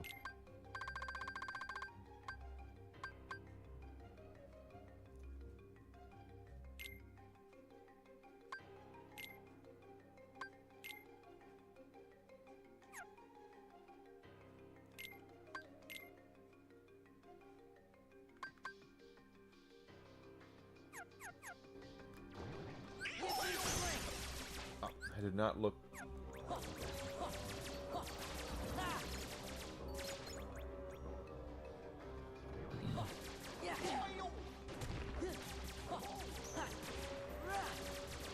Yeah, I think he did. I think that a lot of actors, when they can really ham something up, I think they have a ball doing that. I want, in one time of my life, to look like I'm having as much fun as freaking. His name escaping me right now. Jeffrey Rush, playing Captain Barbossa in Pirates of the Caribbean. That man looks like he is just having the time of his life, hamming it up as a pirate. And every time he does it, he's done it. He just looks like, that's right, I am here to have fun, and I'm having fun, and I love it. I'm there for it. And I want to have fun like that at least once in my life. He did help make that movie, absolutely. It's Johnny Depp's franchise. Let's be completely honest. If you don't have Johnny Depp, you don't have any Pirates movies. Sorry, Disney. I know you're trying to do something with hot ass Margot Robbie, and believe me, I would have no problem looking. If you want to dress her up like a pirate, I will probably at least look at the stills from it. I'm not even going to see it, but if you don't have Johnny Depp, you don't have a Pirates film. Just not in the cards. Not in the cards. Oh, I don't have to. Okay, Wisdom Form is done for now. So let's move to Limit Form. That'll be next. I don't know if I would see it. At least not. I wouldn't pay to see it. If it comes on cable or something like that, I might give it a watch. But I'm damn sure not going to pay to see it.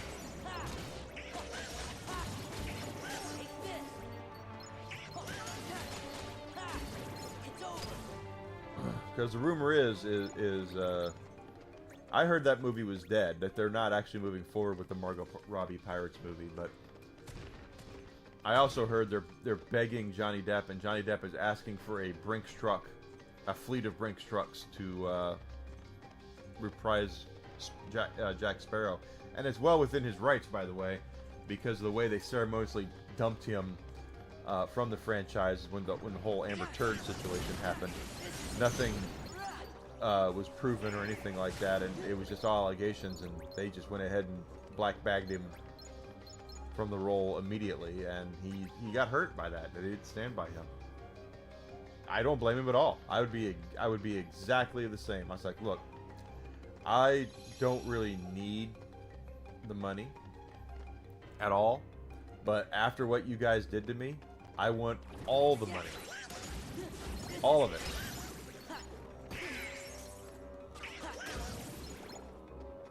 You know, y'all paid Robert Downey Jr. $20 million a picture to come back for to the MCU.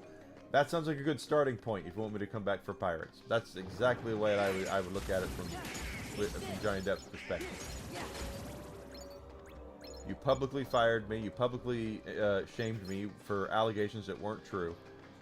Drugged me because you thought it was good optics. Well, here's going to be even better optics. You're going to have to pay me something fierce to come back to that, to do that again. Because guess what? You're not going to get any viewers if I'm not in it. And let's be completely honest. The Pirates films are kind of a guilty pleasure of mine. I know the last couple were just kind of, but I still enjoy watching them. If they do it where they are going to try to replace him, I don't see the point. I just don't.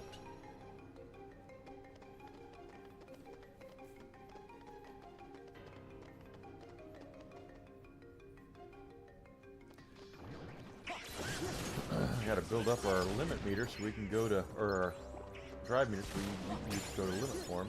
Sora, another level up. Should probably do Space Paranoids though, since we're here, since we're in this part, and we'll build up our drive meter doing that too.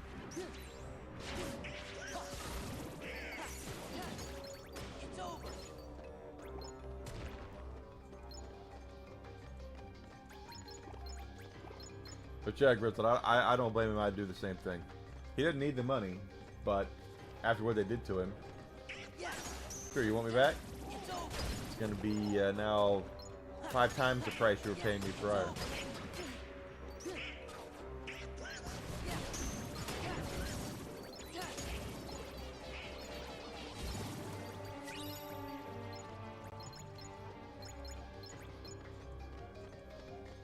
Do not blame him at all.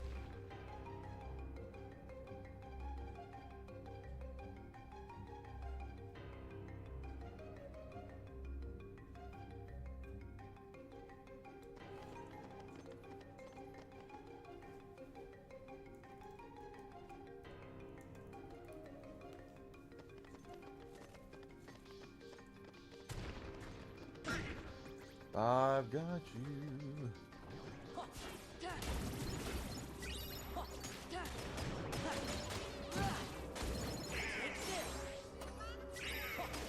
That was always the thing about Johnny Depp. I knew when I heard what was going on with that situation with Amber Turd that because Depp was very, very honest about it. The fact that he had his problems and he was not perfect and he made a lot of mistakes. That he came out and said that he absolutely did. But he also was a victim of domestic violence and such, and Amber Turd would come out and like, no, I was a perfect angel. I did everything right. Everything is fine. I did was just and perfect and loving, and I was a supportive wife, and all I ever did was love him, and he hurt me and beat me up and all that. None of it was true. just the opposite was true. She apparently smacked him around a couple of times. So, but I suspect him. He just doesn't seem like the kind of guy that would do something like that. Even his ex-wife came out and said, "That's not no. You know, Johnny has addiction problems, and he's got his problems, but he's never hit me." And that says something when it's your ex-wife who comes out and says that. Someone who has the only skin she had in that game basically was she could have dragged him. She totally could have dragged him, and she didn't do it.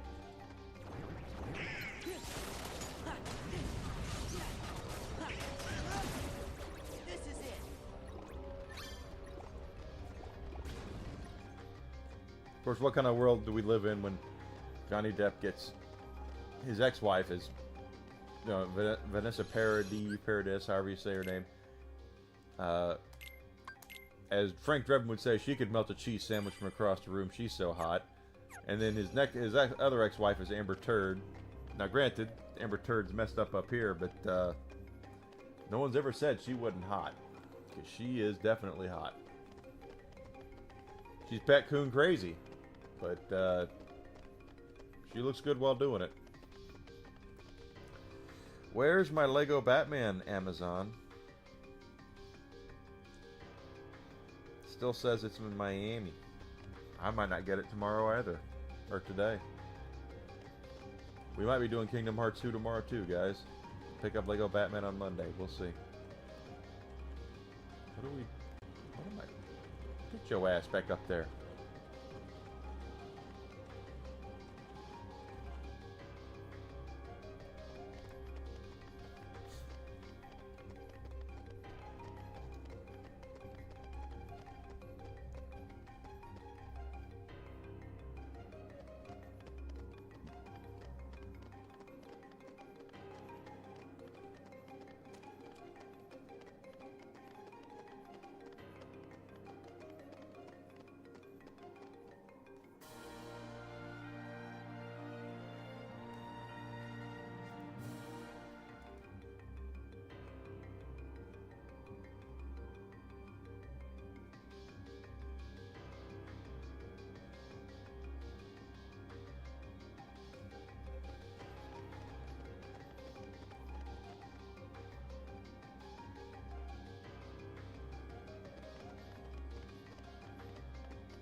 Oh, I hope Desi's alright.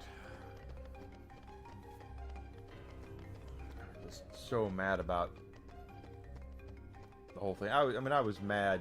Again, I was mad with my situation, but when she told me her situation, I went from being mad to being furious and... I'm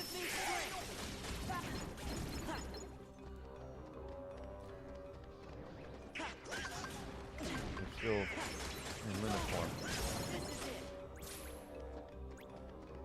Apparently that's just for Sora's limit form.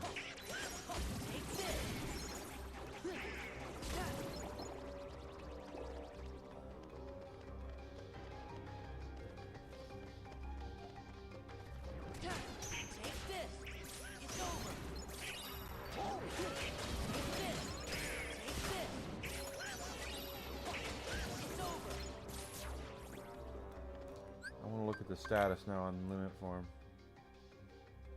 I didn't get anything for that. We're gonna go to master form next. Work on that one.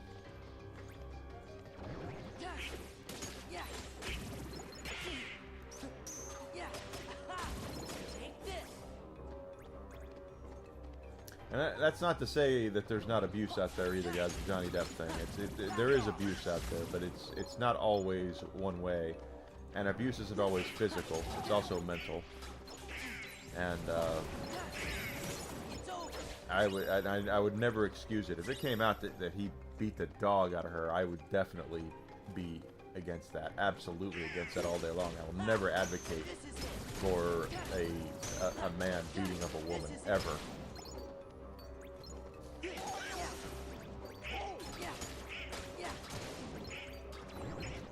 but something didn't seem right there, and it ends up it wasn't right.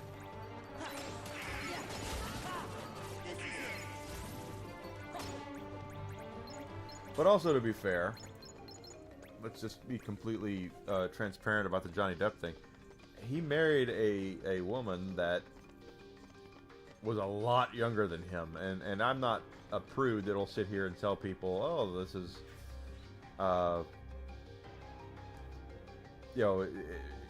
age difference is a very big, is not a big deal. I mean, Desi's a little older than I am, but it's not a huge difference. But I always look at age as being, age is just a number a lot of the time when you're talking about, as long as it's legal, by the way. But age tends to also be priorities. And that's something that I don't think a lot of people realize. At 50 years old, my priorities are much different than they were 10 years ago, 20 years ago, 30 years ago, 40 years ago. When I was 10 years old, my priorities were much different than they are now. So age, while just a number, again, as long as it's legal, also is priorities. Now that I'm 50 years old, I'm thinking more about retirement. I'm thinking more about what I want to do with life after I reach in 15 years when I reach the threshold of retirement age. There's no, but 20 years ago I wasn't thinking about that. And I'm 30 years old. I wasn't thinking about that. I was thinking hot and heavy about the next game I was going to play. What did I want? And I still do that, I guess. But age is priorities, and what you put. So if you have a 50-year-old man, okay, which again I'm 50, and if I started dating a 20-year-old woman, there would be a huge difference in what she's going to prioritize and what I prioritize.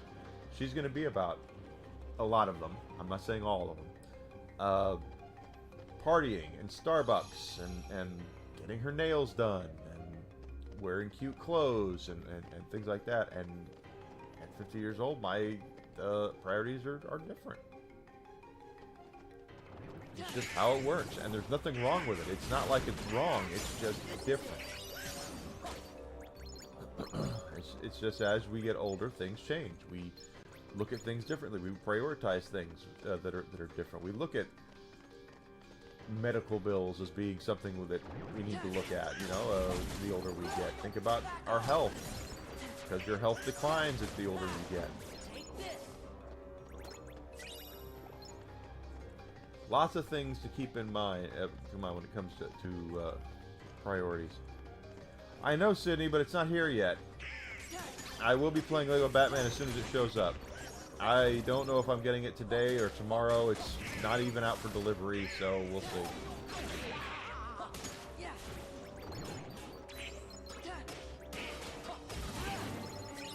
During my lunch break, I might run up to Target, see if they have it, and pick it up, and then return it if when the Amazon one shows up, or see if I can cancel the Amazon one. I really do want to play Lego Batman.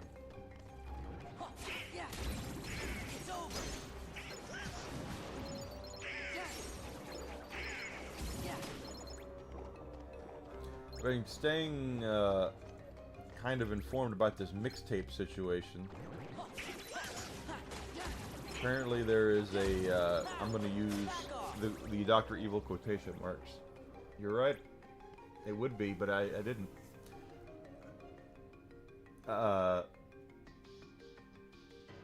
Indie game mixtape that all of the journalists think is the best thing since the invention of the video game, and most people have played it. Most people that have played it have been like, "This game is really not that good."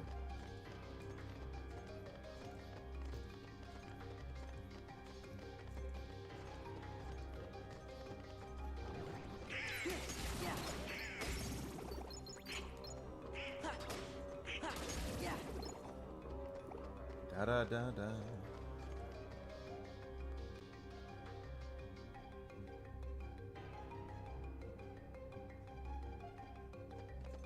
That's usually what happens.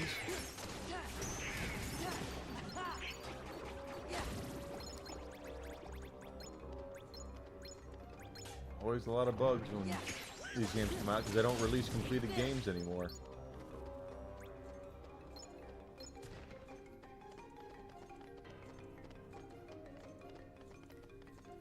They do not release completed games.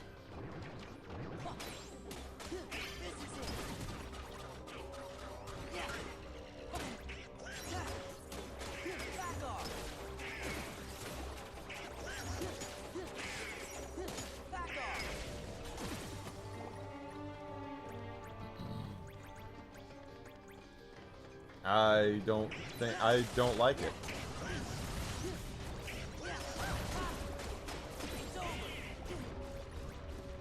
I used to like the pre-ordering stuff or getting a limited edition and get all sorts of cool swag with it. That's my favorite stuff, is getting the t-shirts, the action figures, the bobblehead dolls, the soundtracks, you know, things like that. That's the stuff you really, physical soundtrack. That's the stuff you really want, I think, is the stuff you really want. Digital stuff and playing it early, not really. I think it's horrible for your money. It's just bad for your money. Oh no, they're going away. Wait a sec. I thought everything was supposed to be under control here. It was.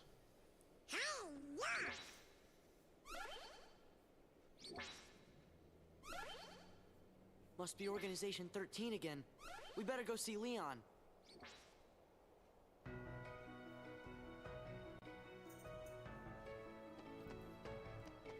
Alright, let's see what we got around here. Oh, we can get that now, I think, hopefully. You got anything for sale?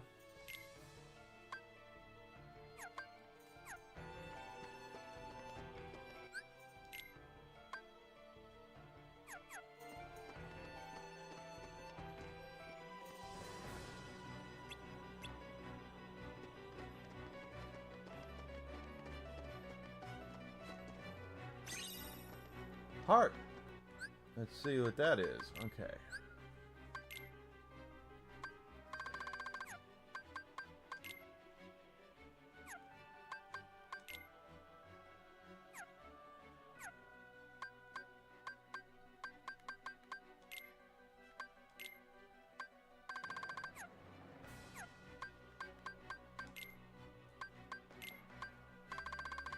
That's right. That was a new one. Oops, puzzles. We need puzzle pieces. Heart. It's our last one for this one. Ready, Crystal.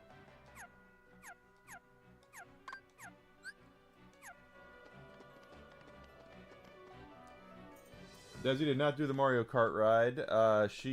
We did the Yoshi's Adventure. We did that ride. The ride times were insane to get on those rides, so we weren't going to wait 2 hours to get on rides. And that's what a lot of those rides were. The Yoshi's Adventure one was a 25-minute wait. And the vacation was great.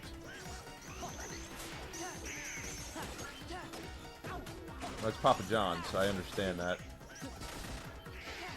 Did they call it a Chicago deep dish pizza? Or just deep dish? Papa John's is not that good. But we had a lot of fun on the vacation. The trip back, as I ranted about it earlier, was the drizzling shits, but everything else was fine. We loved the trip, the vacation. Absolutely did.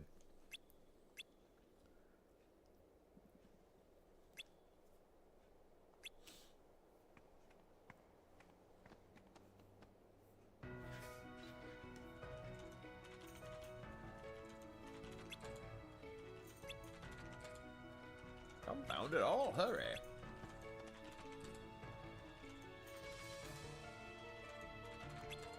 Deep dish does take a while to make.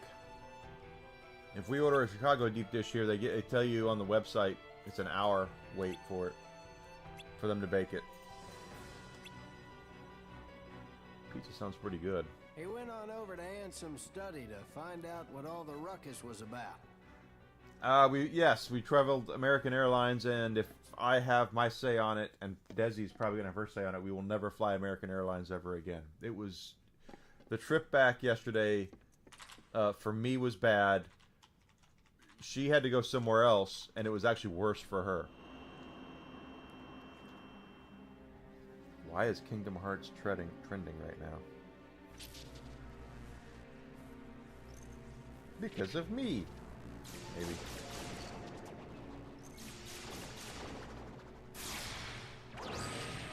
Turns out the MCP is using the data in that computer to crank out Heartless.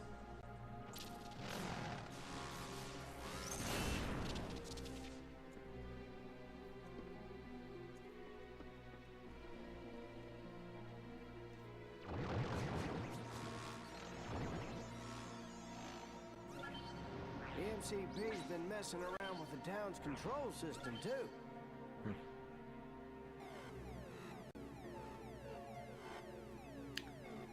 I've seen some reviews for it. I know the Ignorant News Network, IGN, gave it an 8 out of 10. Very ignorant user. That MCP sure doesn't know when to quit, does it?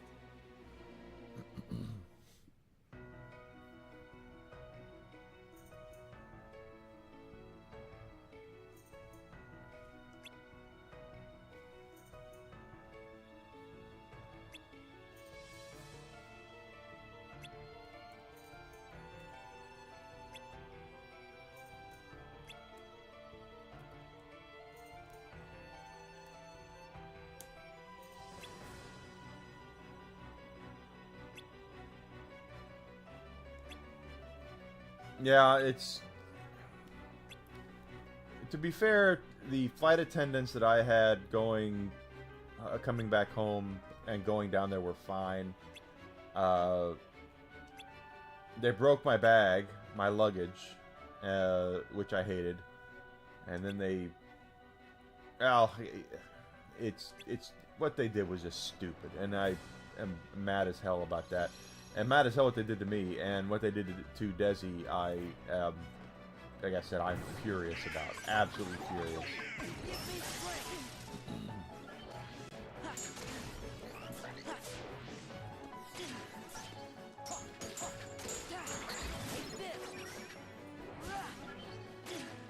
Good Lord.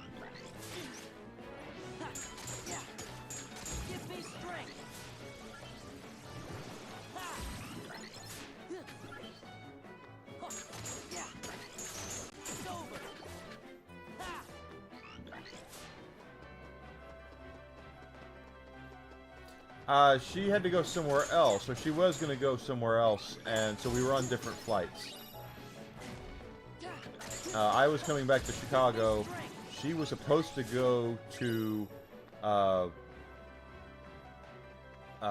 Toronto, but they canceled her flight, and they took about 5 hours to get her luggage. Her layover was in New York. I don't know if she's still in New York. I don't think she is. I think she's on her way back. But she was in New York, and she had to get a room because they canceled her flight, and it took them over 5 hours to get her luggage. So yeah, I'm pretty mad about that.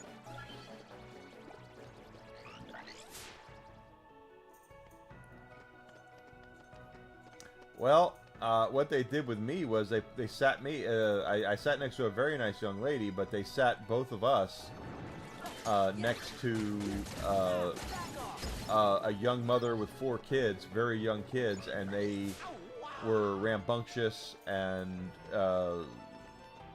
jumping around and screaming and crying the entire trip. So my flight home was pretty bad, but like I said, Desi's was worse, a lot worse. Her situation was a lot worse. So like I said, I'm fine. I don't like my flight home, but I'm beyond mad at what they did to her. 5 hours to get your bags is absolutely insane.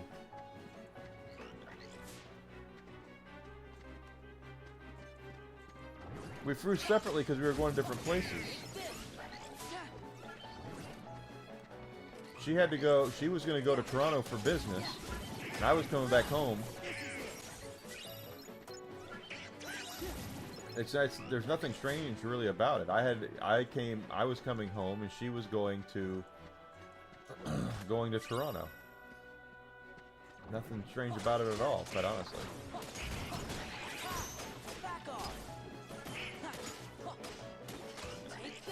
Now she's going to miss that meeting, so she's not going to Toronto now. She's coming back home. She'll be home probably in the next, 2 or 3 hours.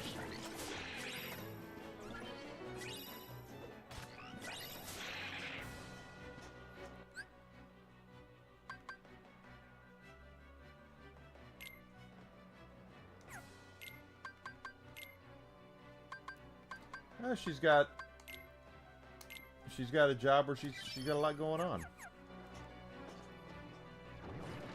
Like I said, nothing crazy about it. She texted me this morning and said she needs a job where she doesn't travel, and I was like, yeah, that'd probably be nice. The reason we went to Florida is because it was business for her, and we just took a couple of days and had vacation down there too.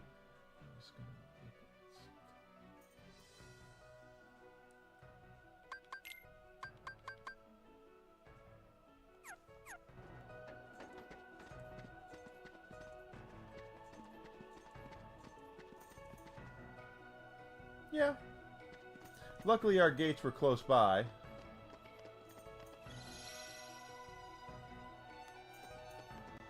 But it was sad. I didn't like it. I don't like saying goodbye. I don't like saying bye to her. But she'll be home a little later. And Whiskey's gonna go nuts when she comes home because he went nuts when I came home yesterday. He's gonna be even more nuts when he sees her because she's the apple of his eye, I say.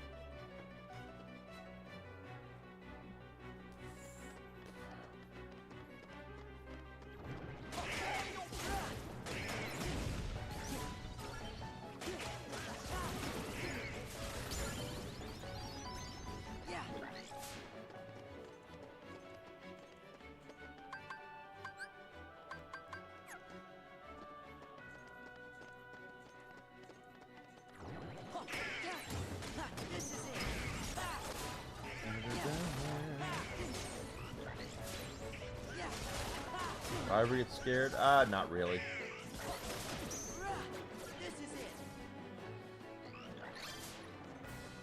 They're trained professionals. Nobody's perfect, but there's a lot of stuff they put on those planes to make it easier, easier for the crap. For the people on the flight to fly it and take care of the people that are there.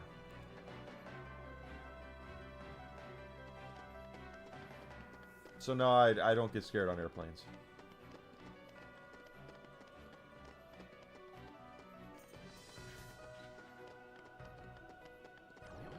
Not me. I might be in the minority on that one.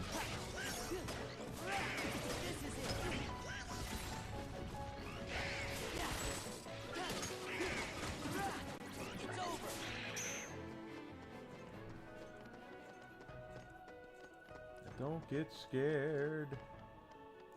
Oh, that was close. Nope, can't get that one yet. Okay, not yet. We need to glide for it.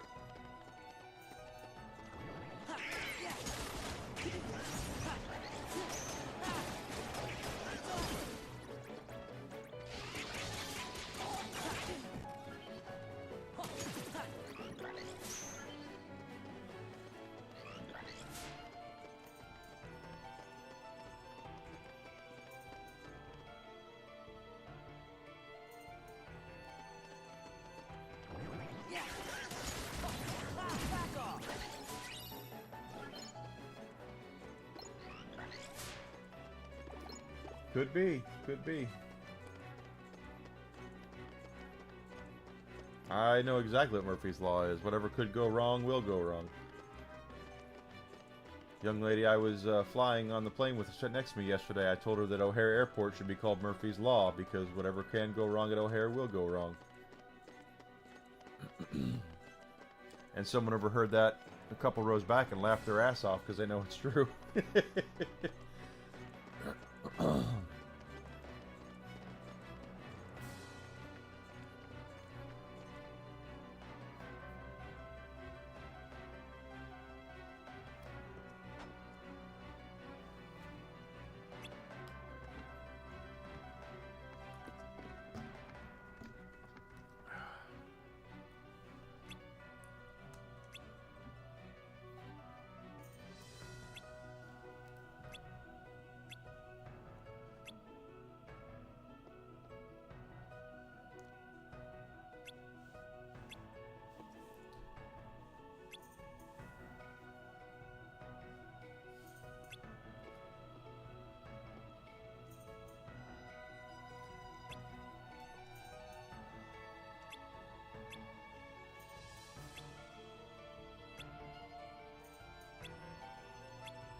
Sleeping Lion.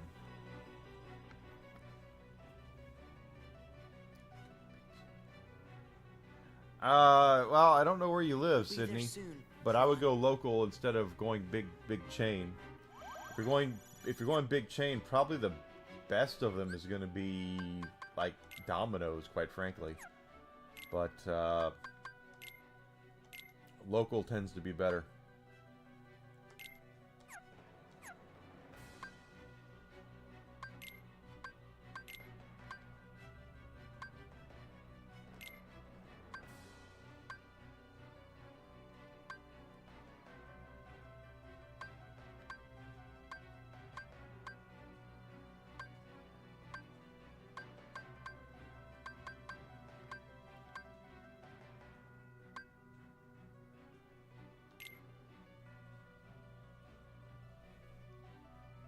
Wait a minute. Circle of Life is what I had.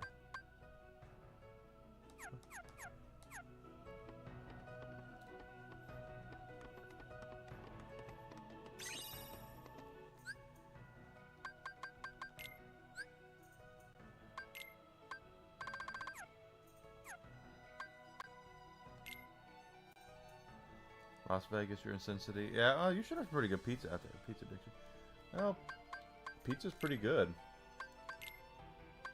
The thing is, we get to a point, I think, where with oversaturation being what it is, that if we eat the same thing over and over again, eventually we get tired of it. That's just how we are. I love tacos. I absolutely love tacos. But if all I ate was tacos over and over and over and over and over and over and over again, I probably wouldn't. I would probably get really tired of it.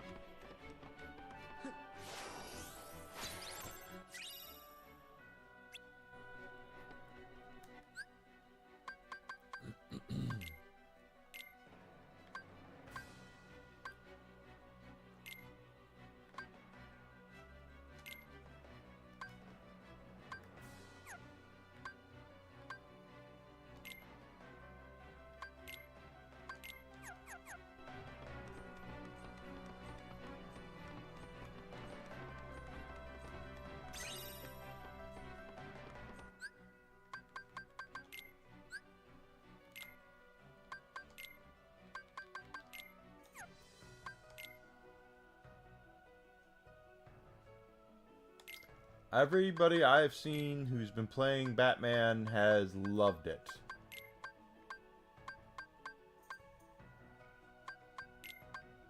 From what I have, what I've seen.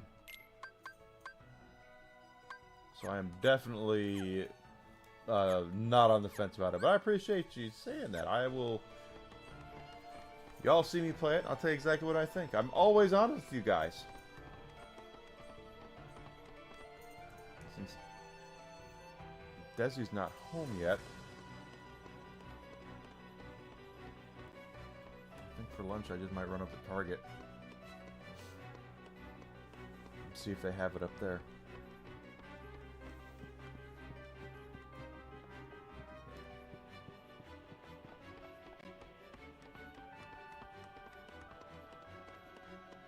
Oh, real? Oh, the link to my store. Okay, let's see. It is.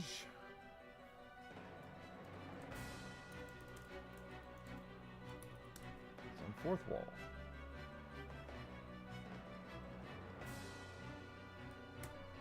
There's my. Right there. Let's go. Goodness gracious.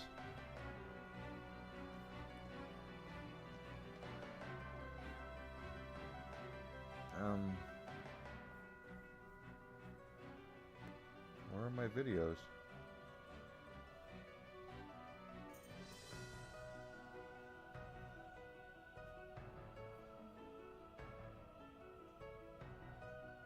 There we are.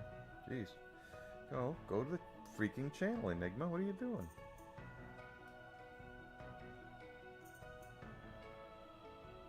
Oh, golly. Well, golly.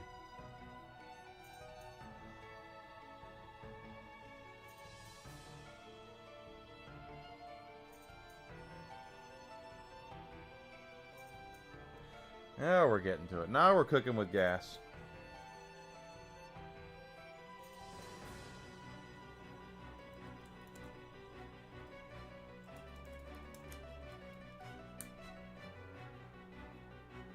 Now, what do I do? Jeez.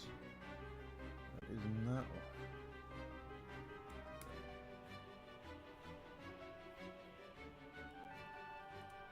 There we are. Alright, let's go in here and see what Tron is going on. What's going on with the Tron?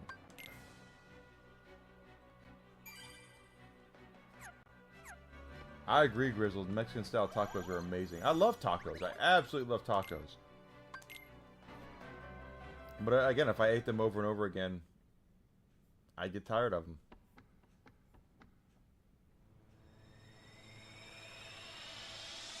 Taco has 4 letters. And love has 4 letters. That's not a coincidence.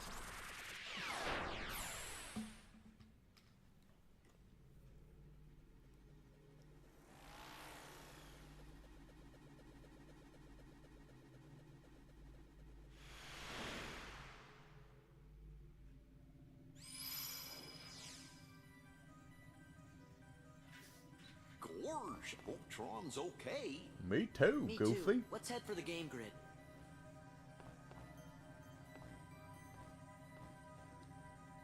Great! The terminal works! Let's go!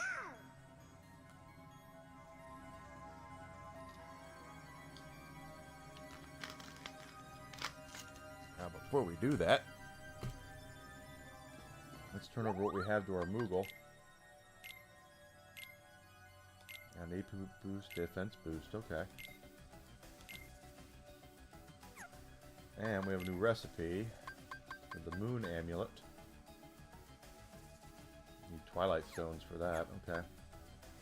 And you can buy stuff, buy new stuff.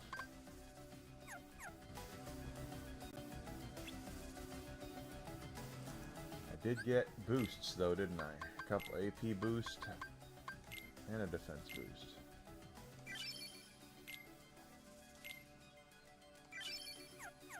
There we go. Alright, Sora.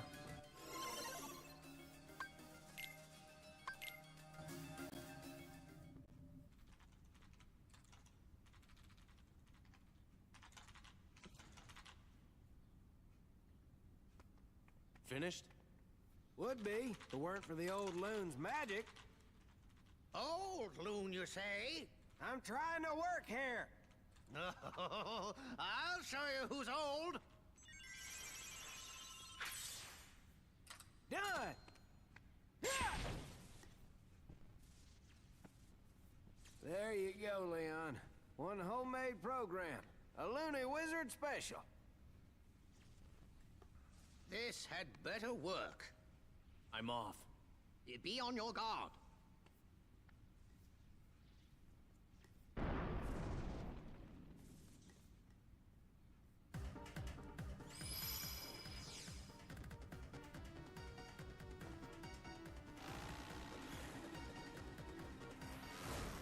Tron! Careful! Watch out!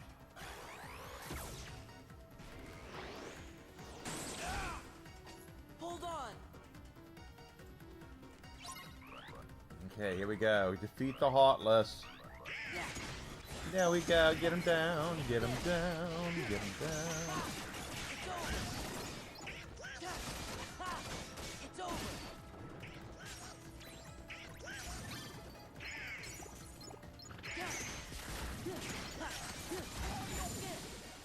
That wasn't hard. Of course, we're well over leveled for this.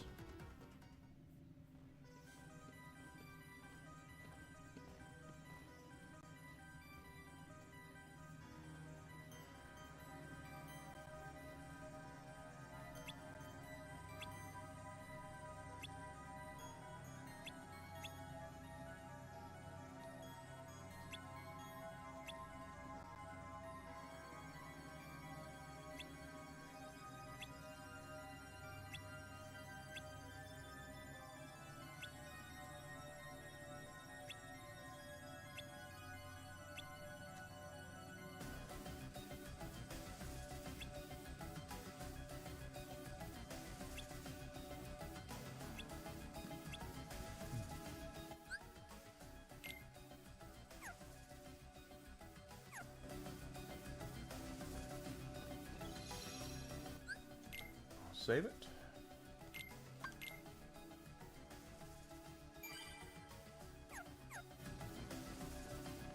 And we're heading down here. Going to the IO Tower. Space Paranoids is a great place to level on the second part of the game. When you're in the second playthrough, the stuff's worth a lot of XP. So I do take my time in here usually to... These are like, those are worth 310 each, those little things. I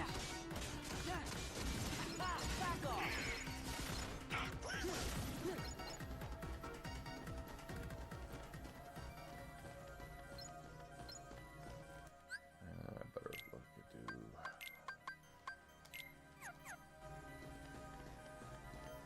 do. Goofy, I know that when we get to the final area, we will need Tron in the party because of the...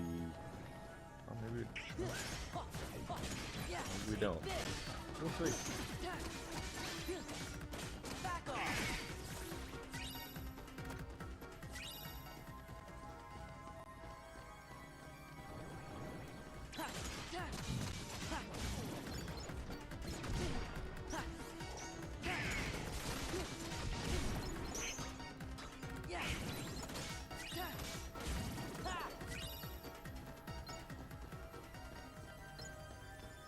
Well, gosh, not bad, Sora.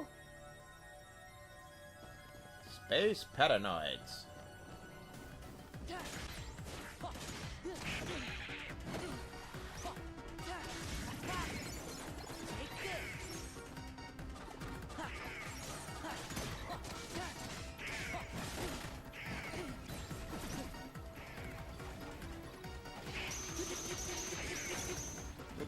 Great.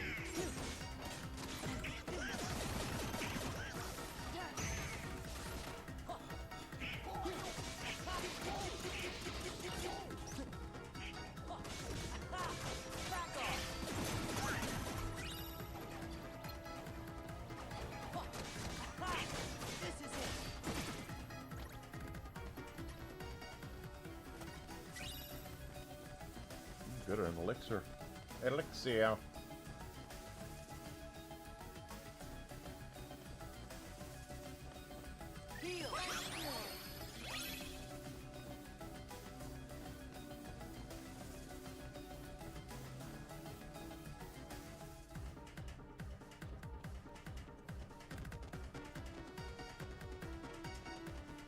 Got his gunblade out. He's able to defeat the Heartless as well with no Keyblade.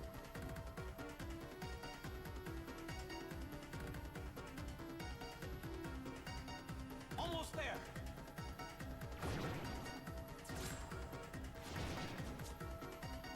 Out of the way!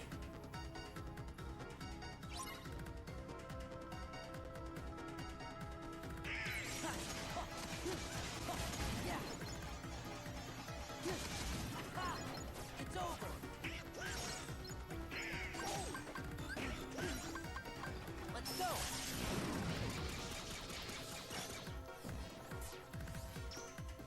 like that.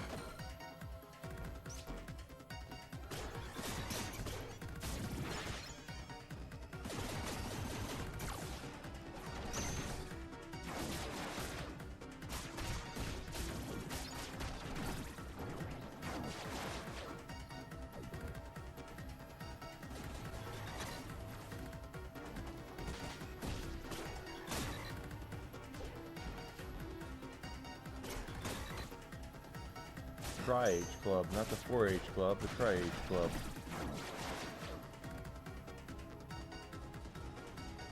Yeah, I know. That's what I'm saying, is that if only the Keyblade can do it, then how come Leon's got his Gunblade out, or his Gunblade and he's doing it? It's over.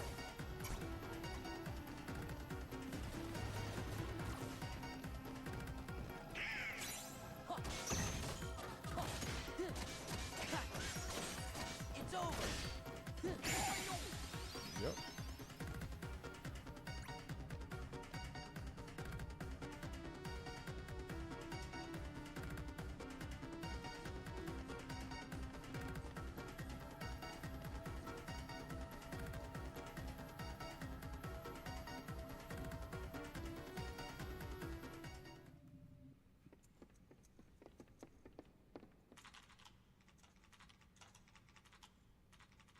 Warning.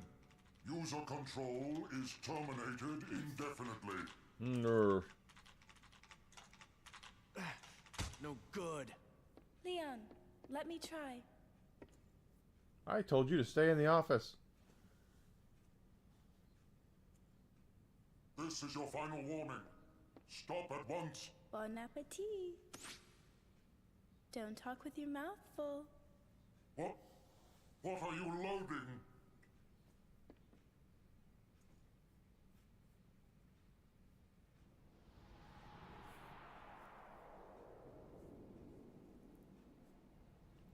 We're getting there. We'll get to fight Sephiroth. Nothing's come in yet. Leon, come on.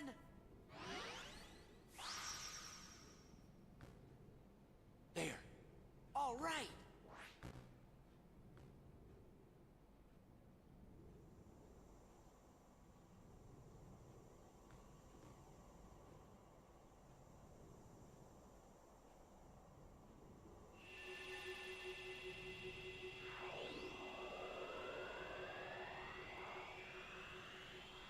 Ba-da-ba-ba-ba-ba.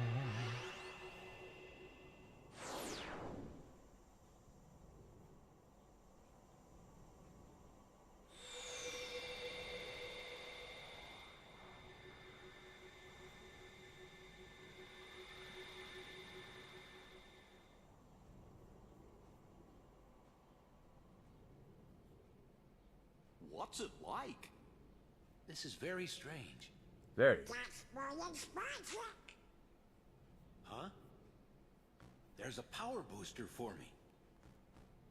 And flight routines for the I solar might sail. try Lingering Will, but I've never Meaning beaten him. We're set? He's really hard. Well, like you users say, we won't know till we give it a try. We'll need a sailor to reach the MCP, so let's get to the simulation hangar.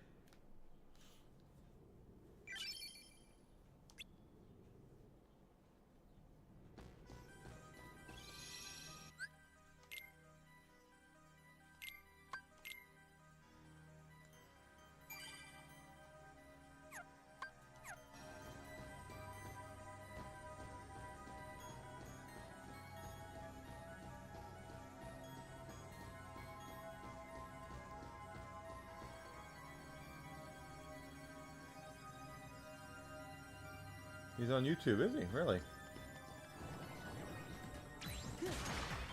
That's cool. I like the way that these computer programmed Heartless have books.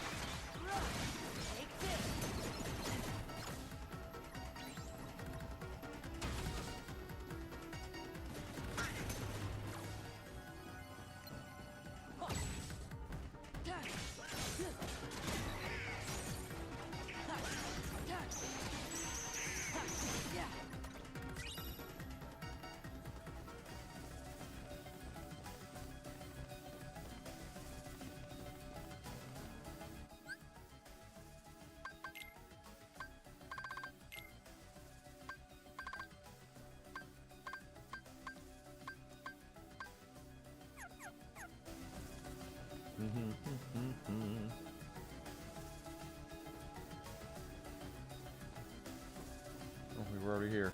I went the wrong way.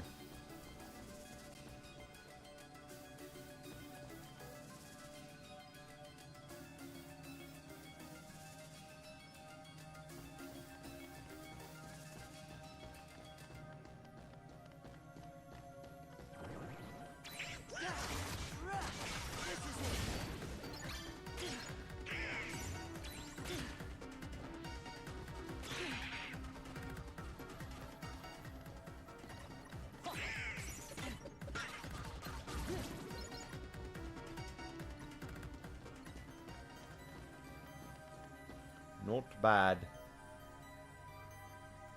Not bad. I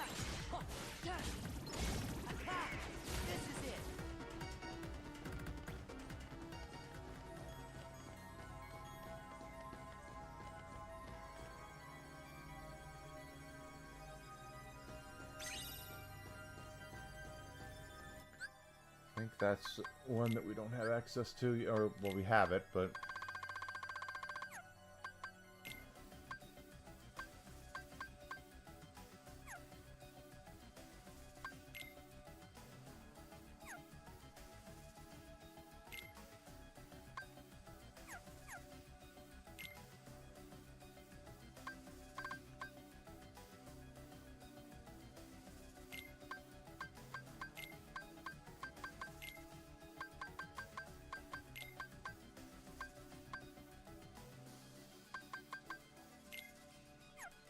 Find that out.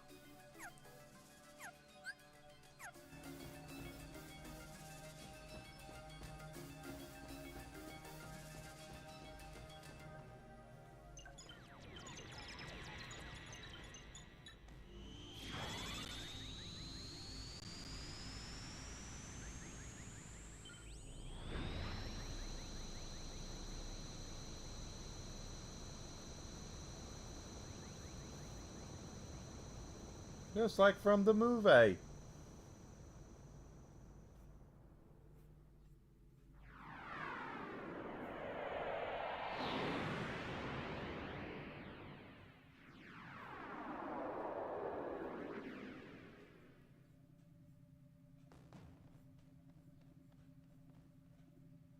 You've got to keep a lookout.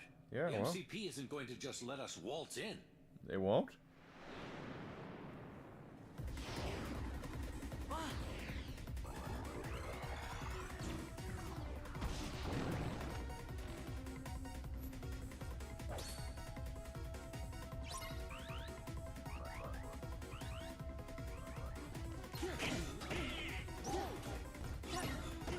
Oh, come on. So we have to knock these guys off of the out, because the more that pop up, the weight gets heavier on our sailor here, and it will actually give you a game over.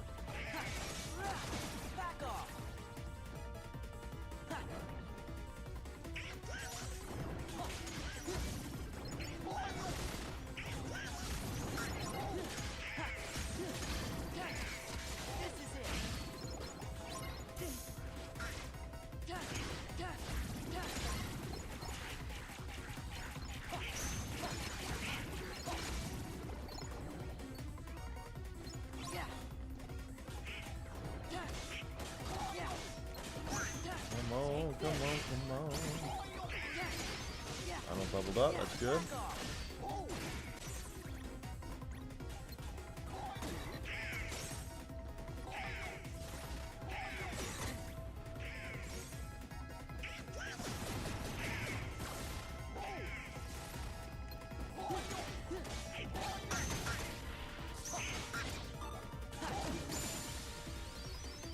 Explosions?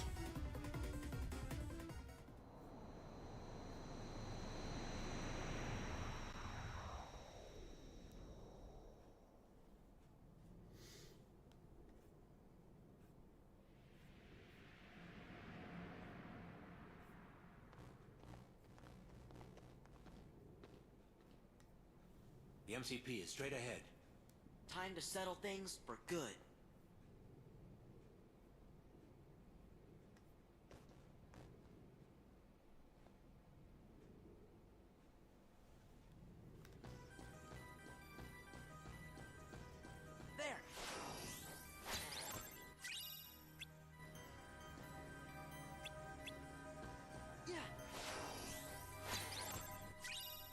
I figured that would be there. Alright, so Sora has another ability called Explosion. Let's look at that.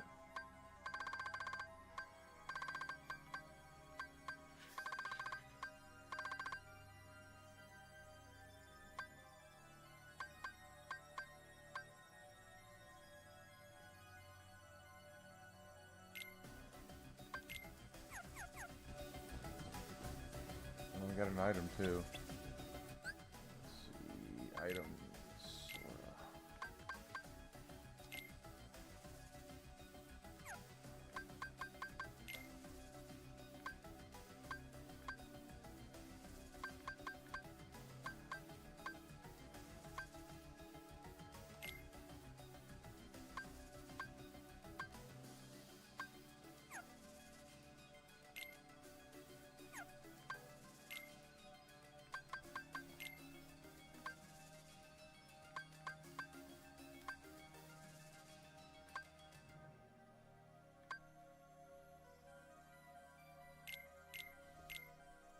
Worry about that later. All right.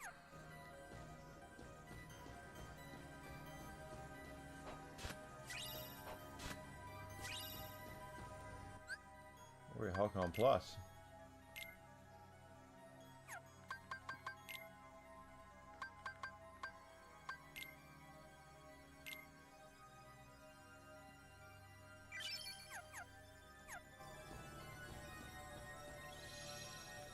Okay. I will save it after that.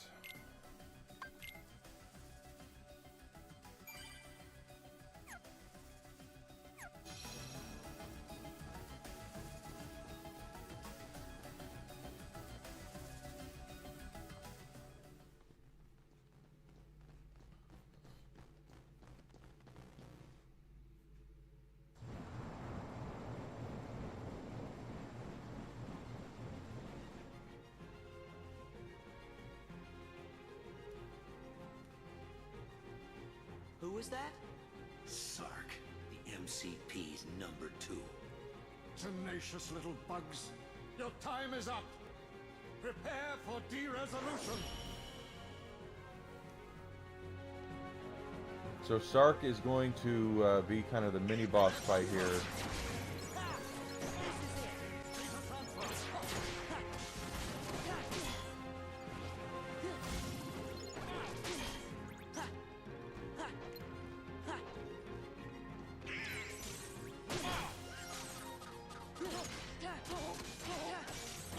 Back off!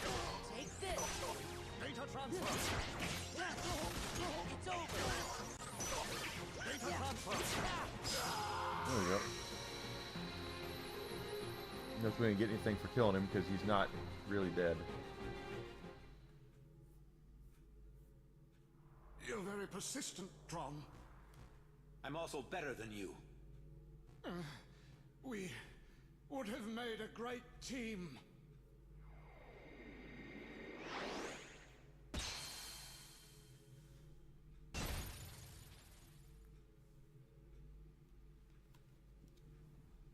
Now for the MCP. This thing is the MCP? That's it. Looks like Moses. Tron, don't you understand? We don't need users. We've advanced. They're superfluous. Be a part of me, and together the world will be ours to control. MCP. You still don't get it, do you?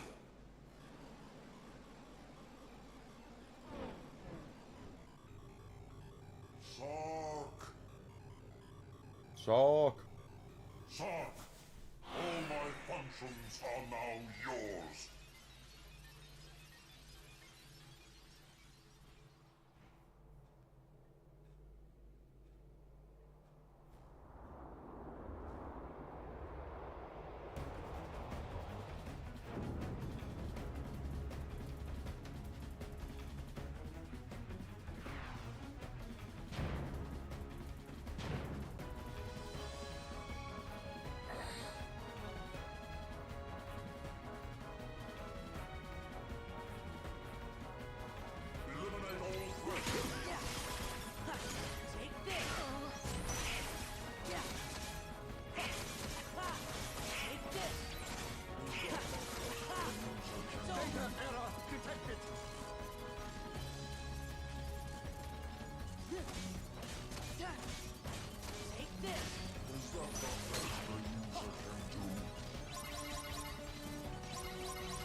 we need Tron.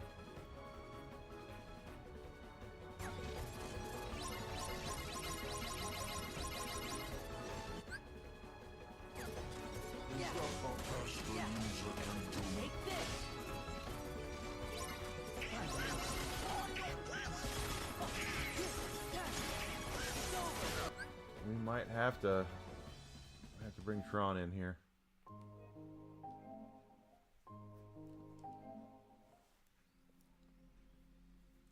Forgot.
Talking dog and a talking duck. Hi, Whisk. I wish you could talk. That would be great.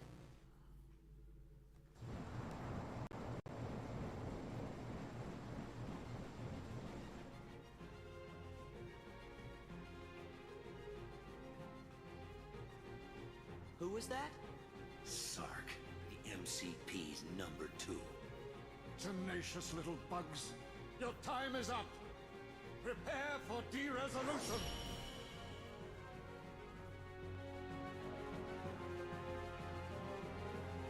Time to transfer. Yeah. Yeah. Data transfer. Take this. Yeah. Yeah. Take this. Data transfer. This is it. Data transfer. Give up. Data transfer.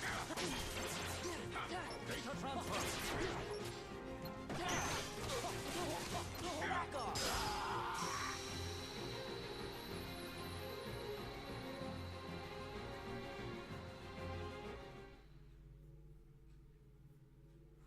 You're very persistent, Tron.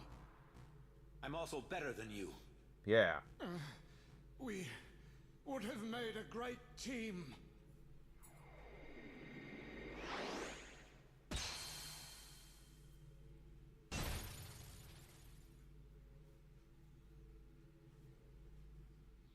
Now for the MCP.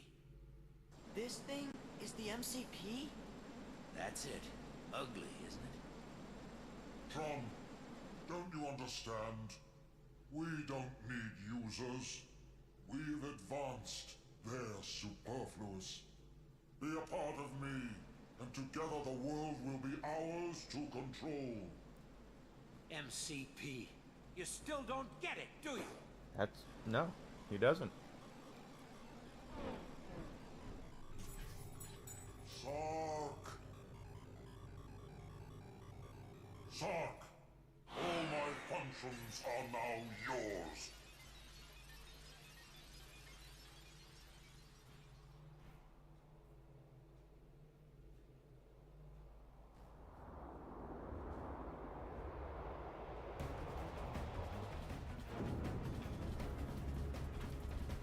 All right, Sark. Here we go.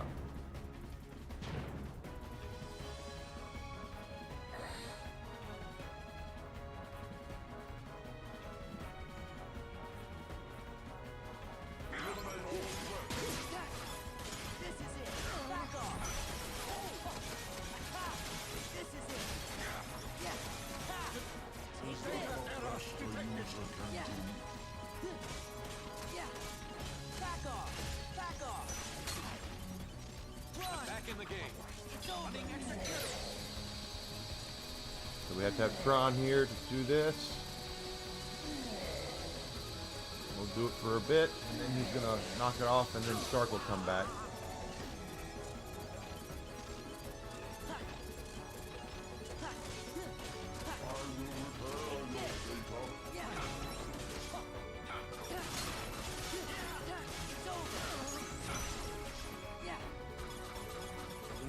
Back in the game. Running execute. Corrupt data restored. Function.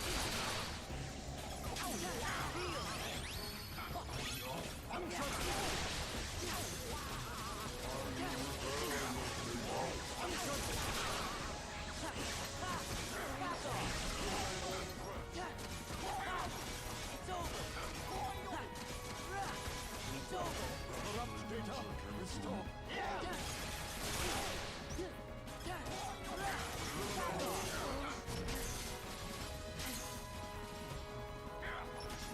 Is that the best a user can do? Corrupt data restored.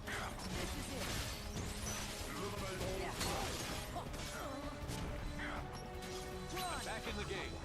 Running execute. Corrupt data restored.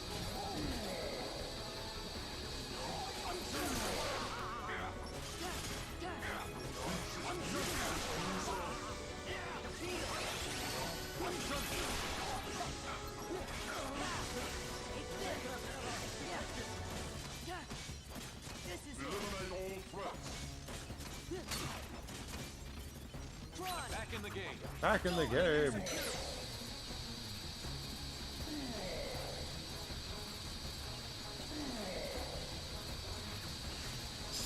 Got it.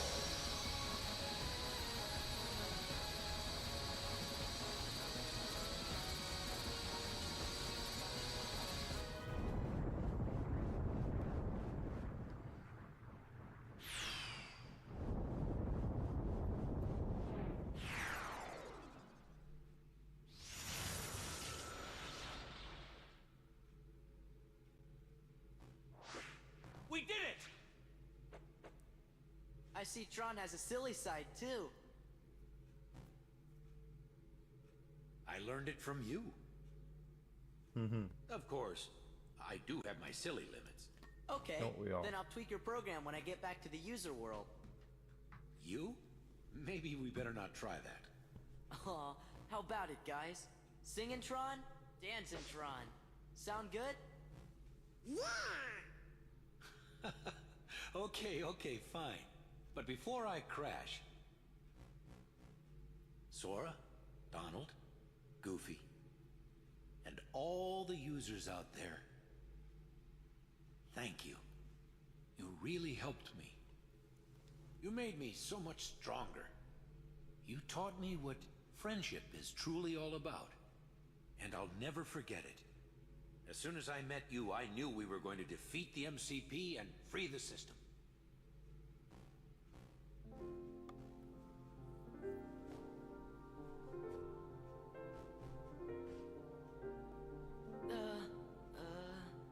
Isn't this what users do when they're sorry to say goodbye? It's a first for me. Gosh, Tron, it's like a promise that we'll see each other again real soon. Okay. Well then. Except not in this game. Or, oh, in this game we'll see them again because we'll come back here. We can't come back here anytime we want. But I don't think it's back in Kingdom Hearts 3. No! I promise. Yeah.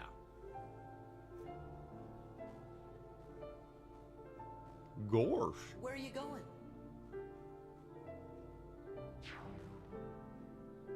Oh. Tron.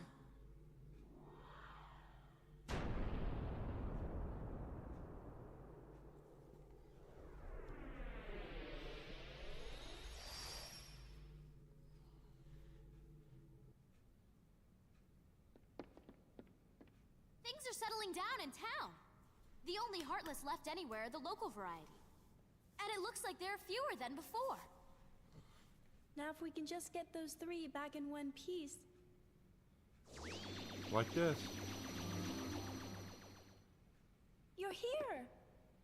Welcome back. Welcome back. How's the town? A-okay. Not a single trace of the MCP either. Everything's back to normal. We made it. Hey, why the long face? What He's a horse. happened? Tron just disappeared. And he promised we'd see him again. What's happening? Greetings, friends. System is up and ready for user input. Tron! Stay in touch. Yeah! Oh boy, oh boy. Hey, stop that. It tickles. Tron is ticklish? How about this? Please stop that.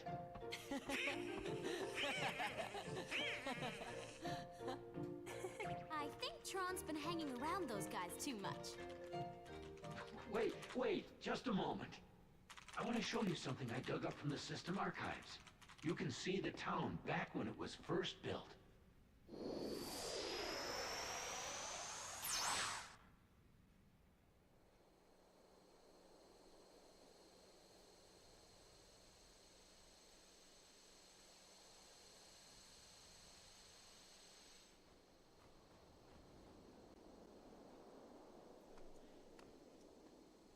That's right. I remember now.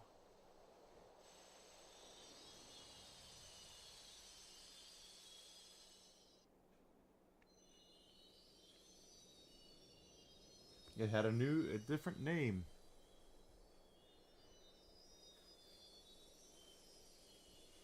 It was called Radiant Garden. Just like the old days.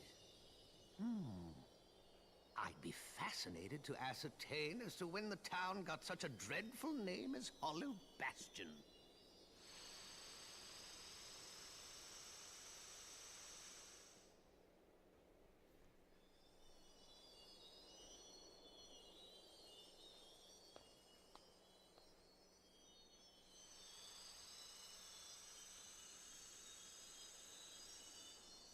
You know, this town had another name once.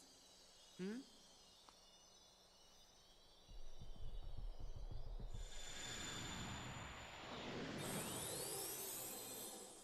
Radiant Garden. It's what I just said.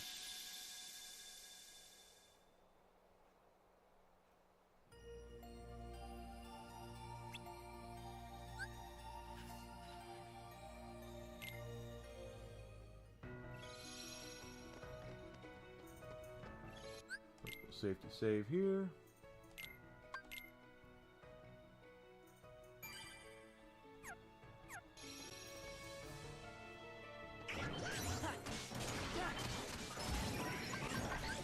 Let's go! Yeah! Back off! Ha! Ha!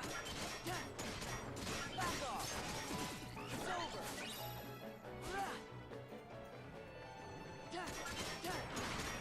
Back off! Back off! Ha!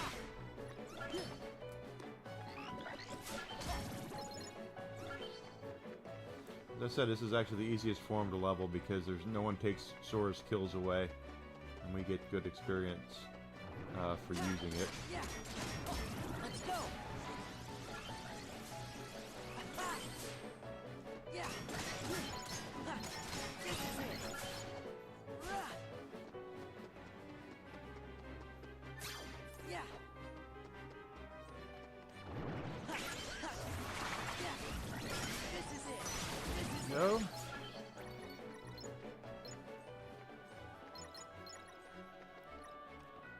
All the drive form. We need to still level up our drive forms, but it'll be easier to do it here. back off! Because everything's worth so much more experience points. We'll get levels up. And of course, there's still the Sephiroth fight. Let's see with the level 3 jump if we can grab that. I don't remember. I don't think so. I think we have to wait for the glide function.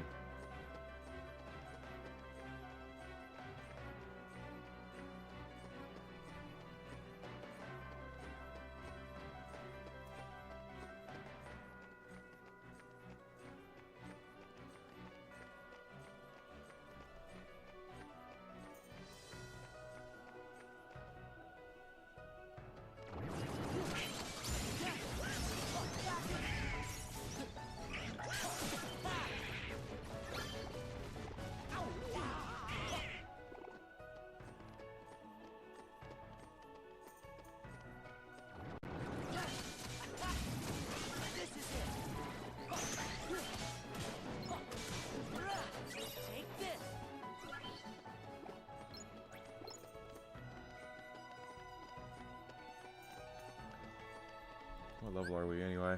69, dude.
Pardon me.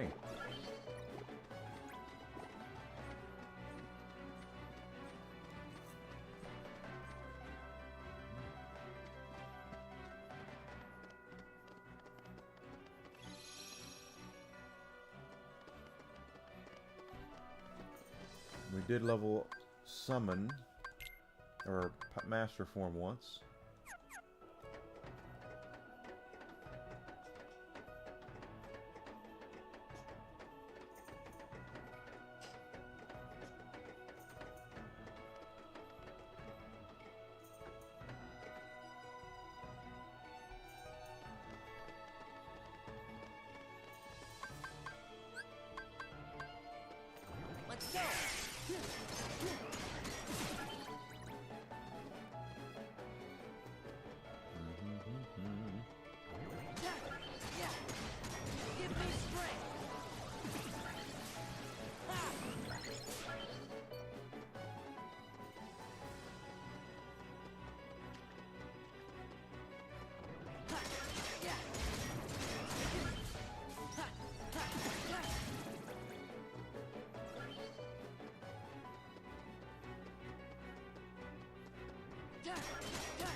Not bad there. That took us down to level 3, now it's 116. But we get it's much easier to level master, like I said earlier.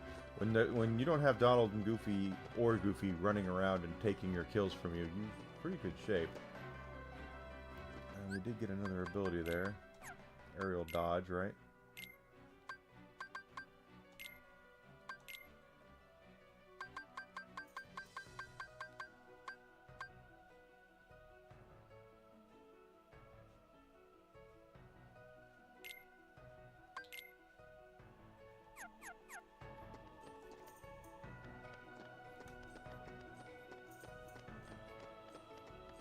For the final form, maybe.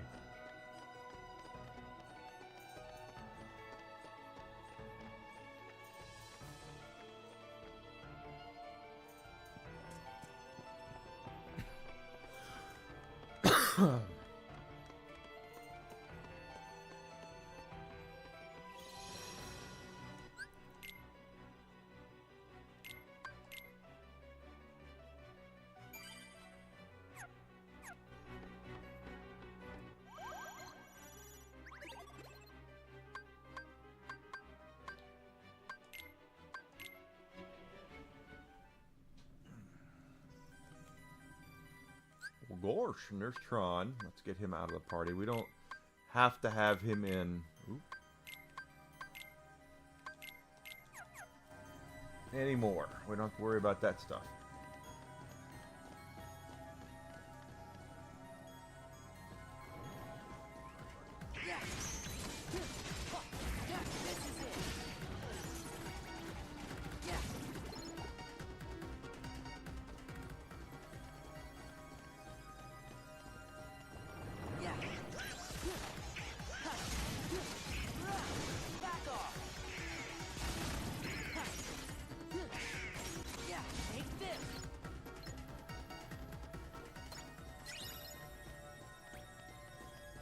Bad there, not bad there.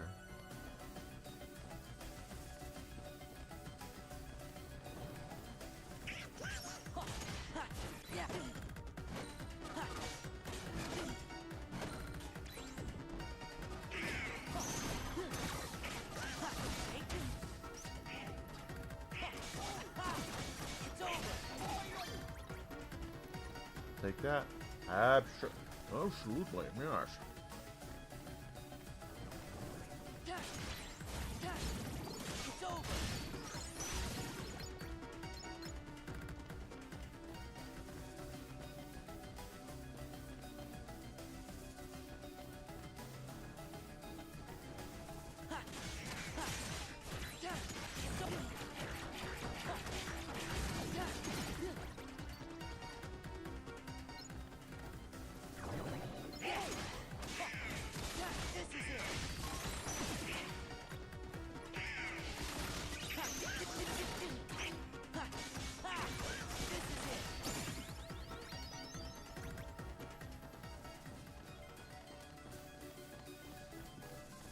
Kingdom Hearts. Psych. Give me now, believe me later.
It's almost lunchtime.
Come on. Yeah.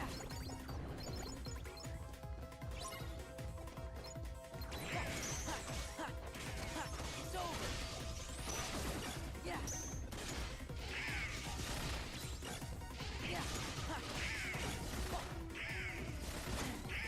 Yeah. Yeah. It's over. Back off.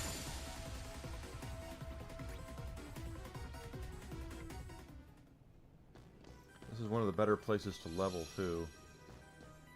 We can go back and it will put more guys in, and it's quick.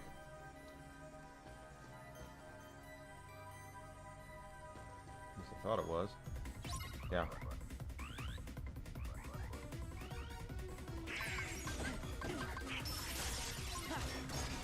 Yeah. Take this. Give me strength. Ha!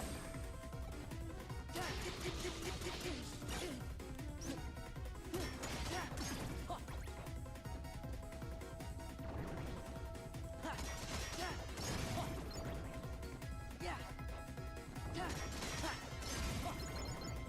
Yeah. Give me strength. Ha! This is it. Ha!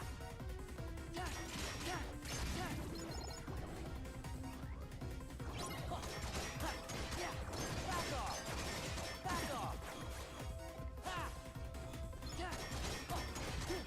It's over. Let's go.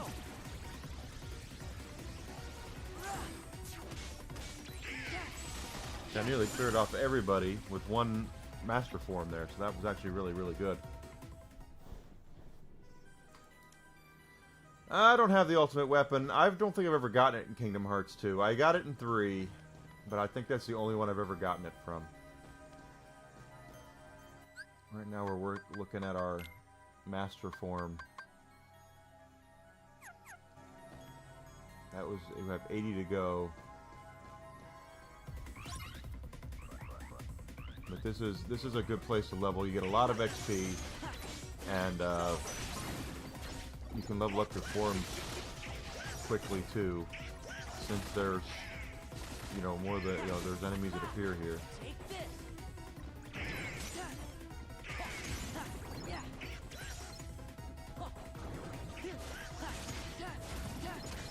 Back off. Is a form better? It's called the final. I believe it's called the final form or something, and it is he's silver and white, and he uses 3 Keyblades instead of 2.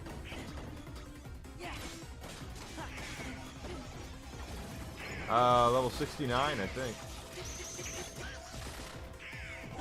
69 or 70, I don't remember which.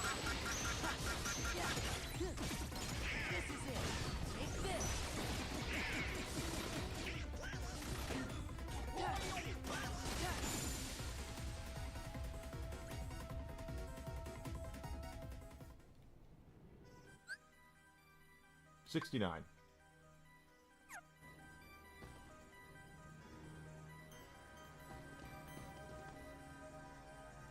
Well ahead of where the game wants us to be as far as levels up go. Let's run this once more and then we'll take our lunch break.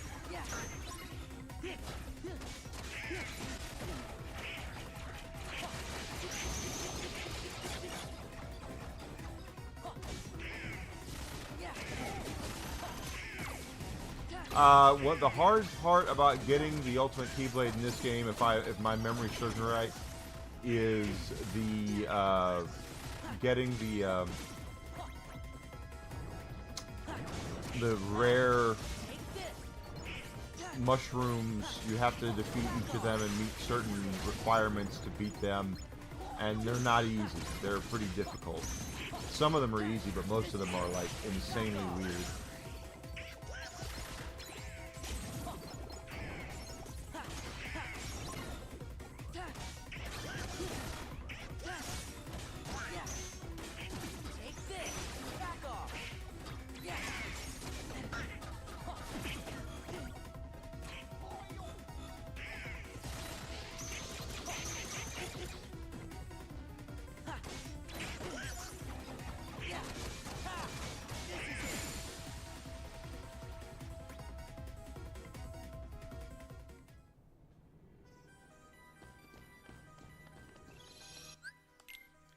save here. Yeah, I think I will go see if Batman is at my local Target while I'm at lunch. So I'm gonna go ahead and pop out for about an hour, guys. For lunch, I'll be back if not sooner. If you've not done so yet, please do me a favor. Follow me, Twitch, Twitter, Kick, Rumble. Subscription on YouTube would be grand. I would really appreciate that. Help me grow, help me get bigger. In the meantime, we're going to go ahead and raid out. We'll raid out to R2. He's been coming in here. So we'll... Oop, that's the wrong one. It's all free. I'm not asking you to spend any money. And now my computer is locked up. What the heck?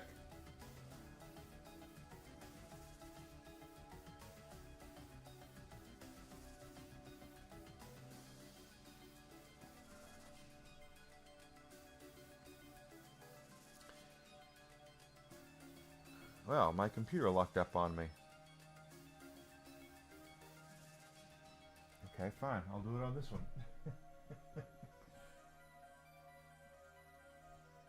There we go. Here.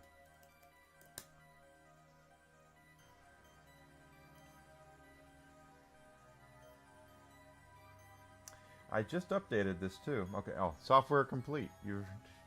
Yeah, it should.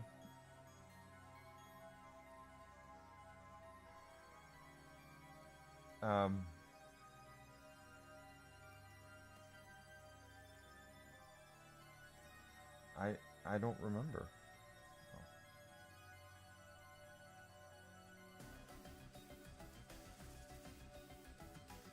I'd have to look. I don't remember the password. What are you doing, Apple? What are you doing to me, Apple? Alucard, I'm going to lunch, brother. Give me about an hour. I'll be back. I'll raid out on this computer then. And we'll like it when I can't raid out. Oh, now R2's gone. Oh, no, he's not.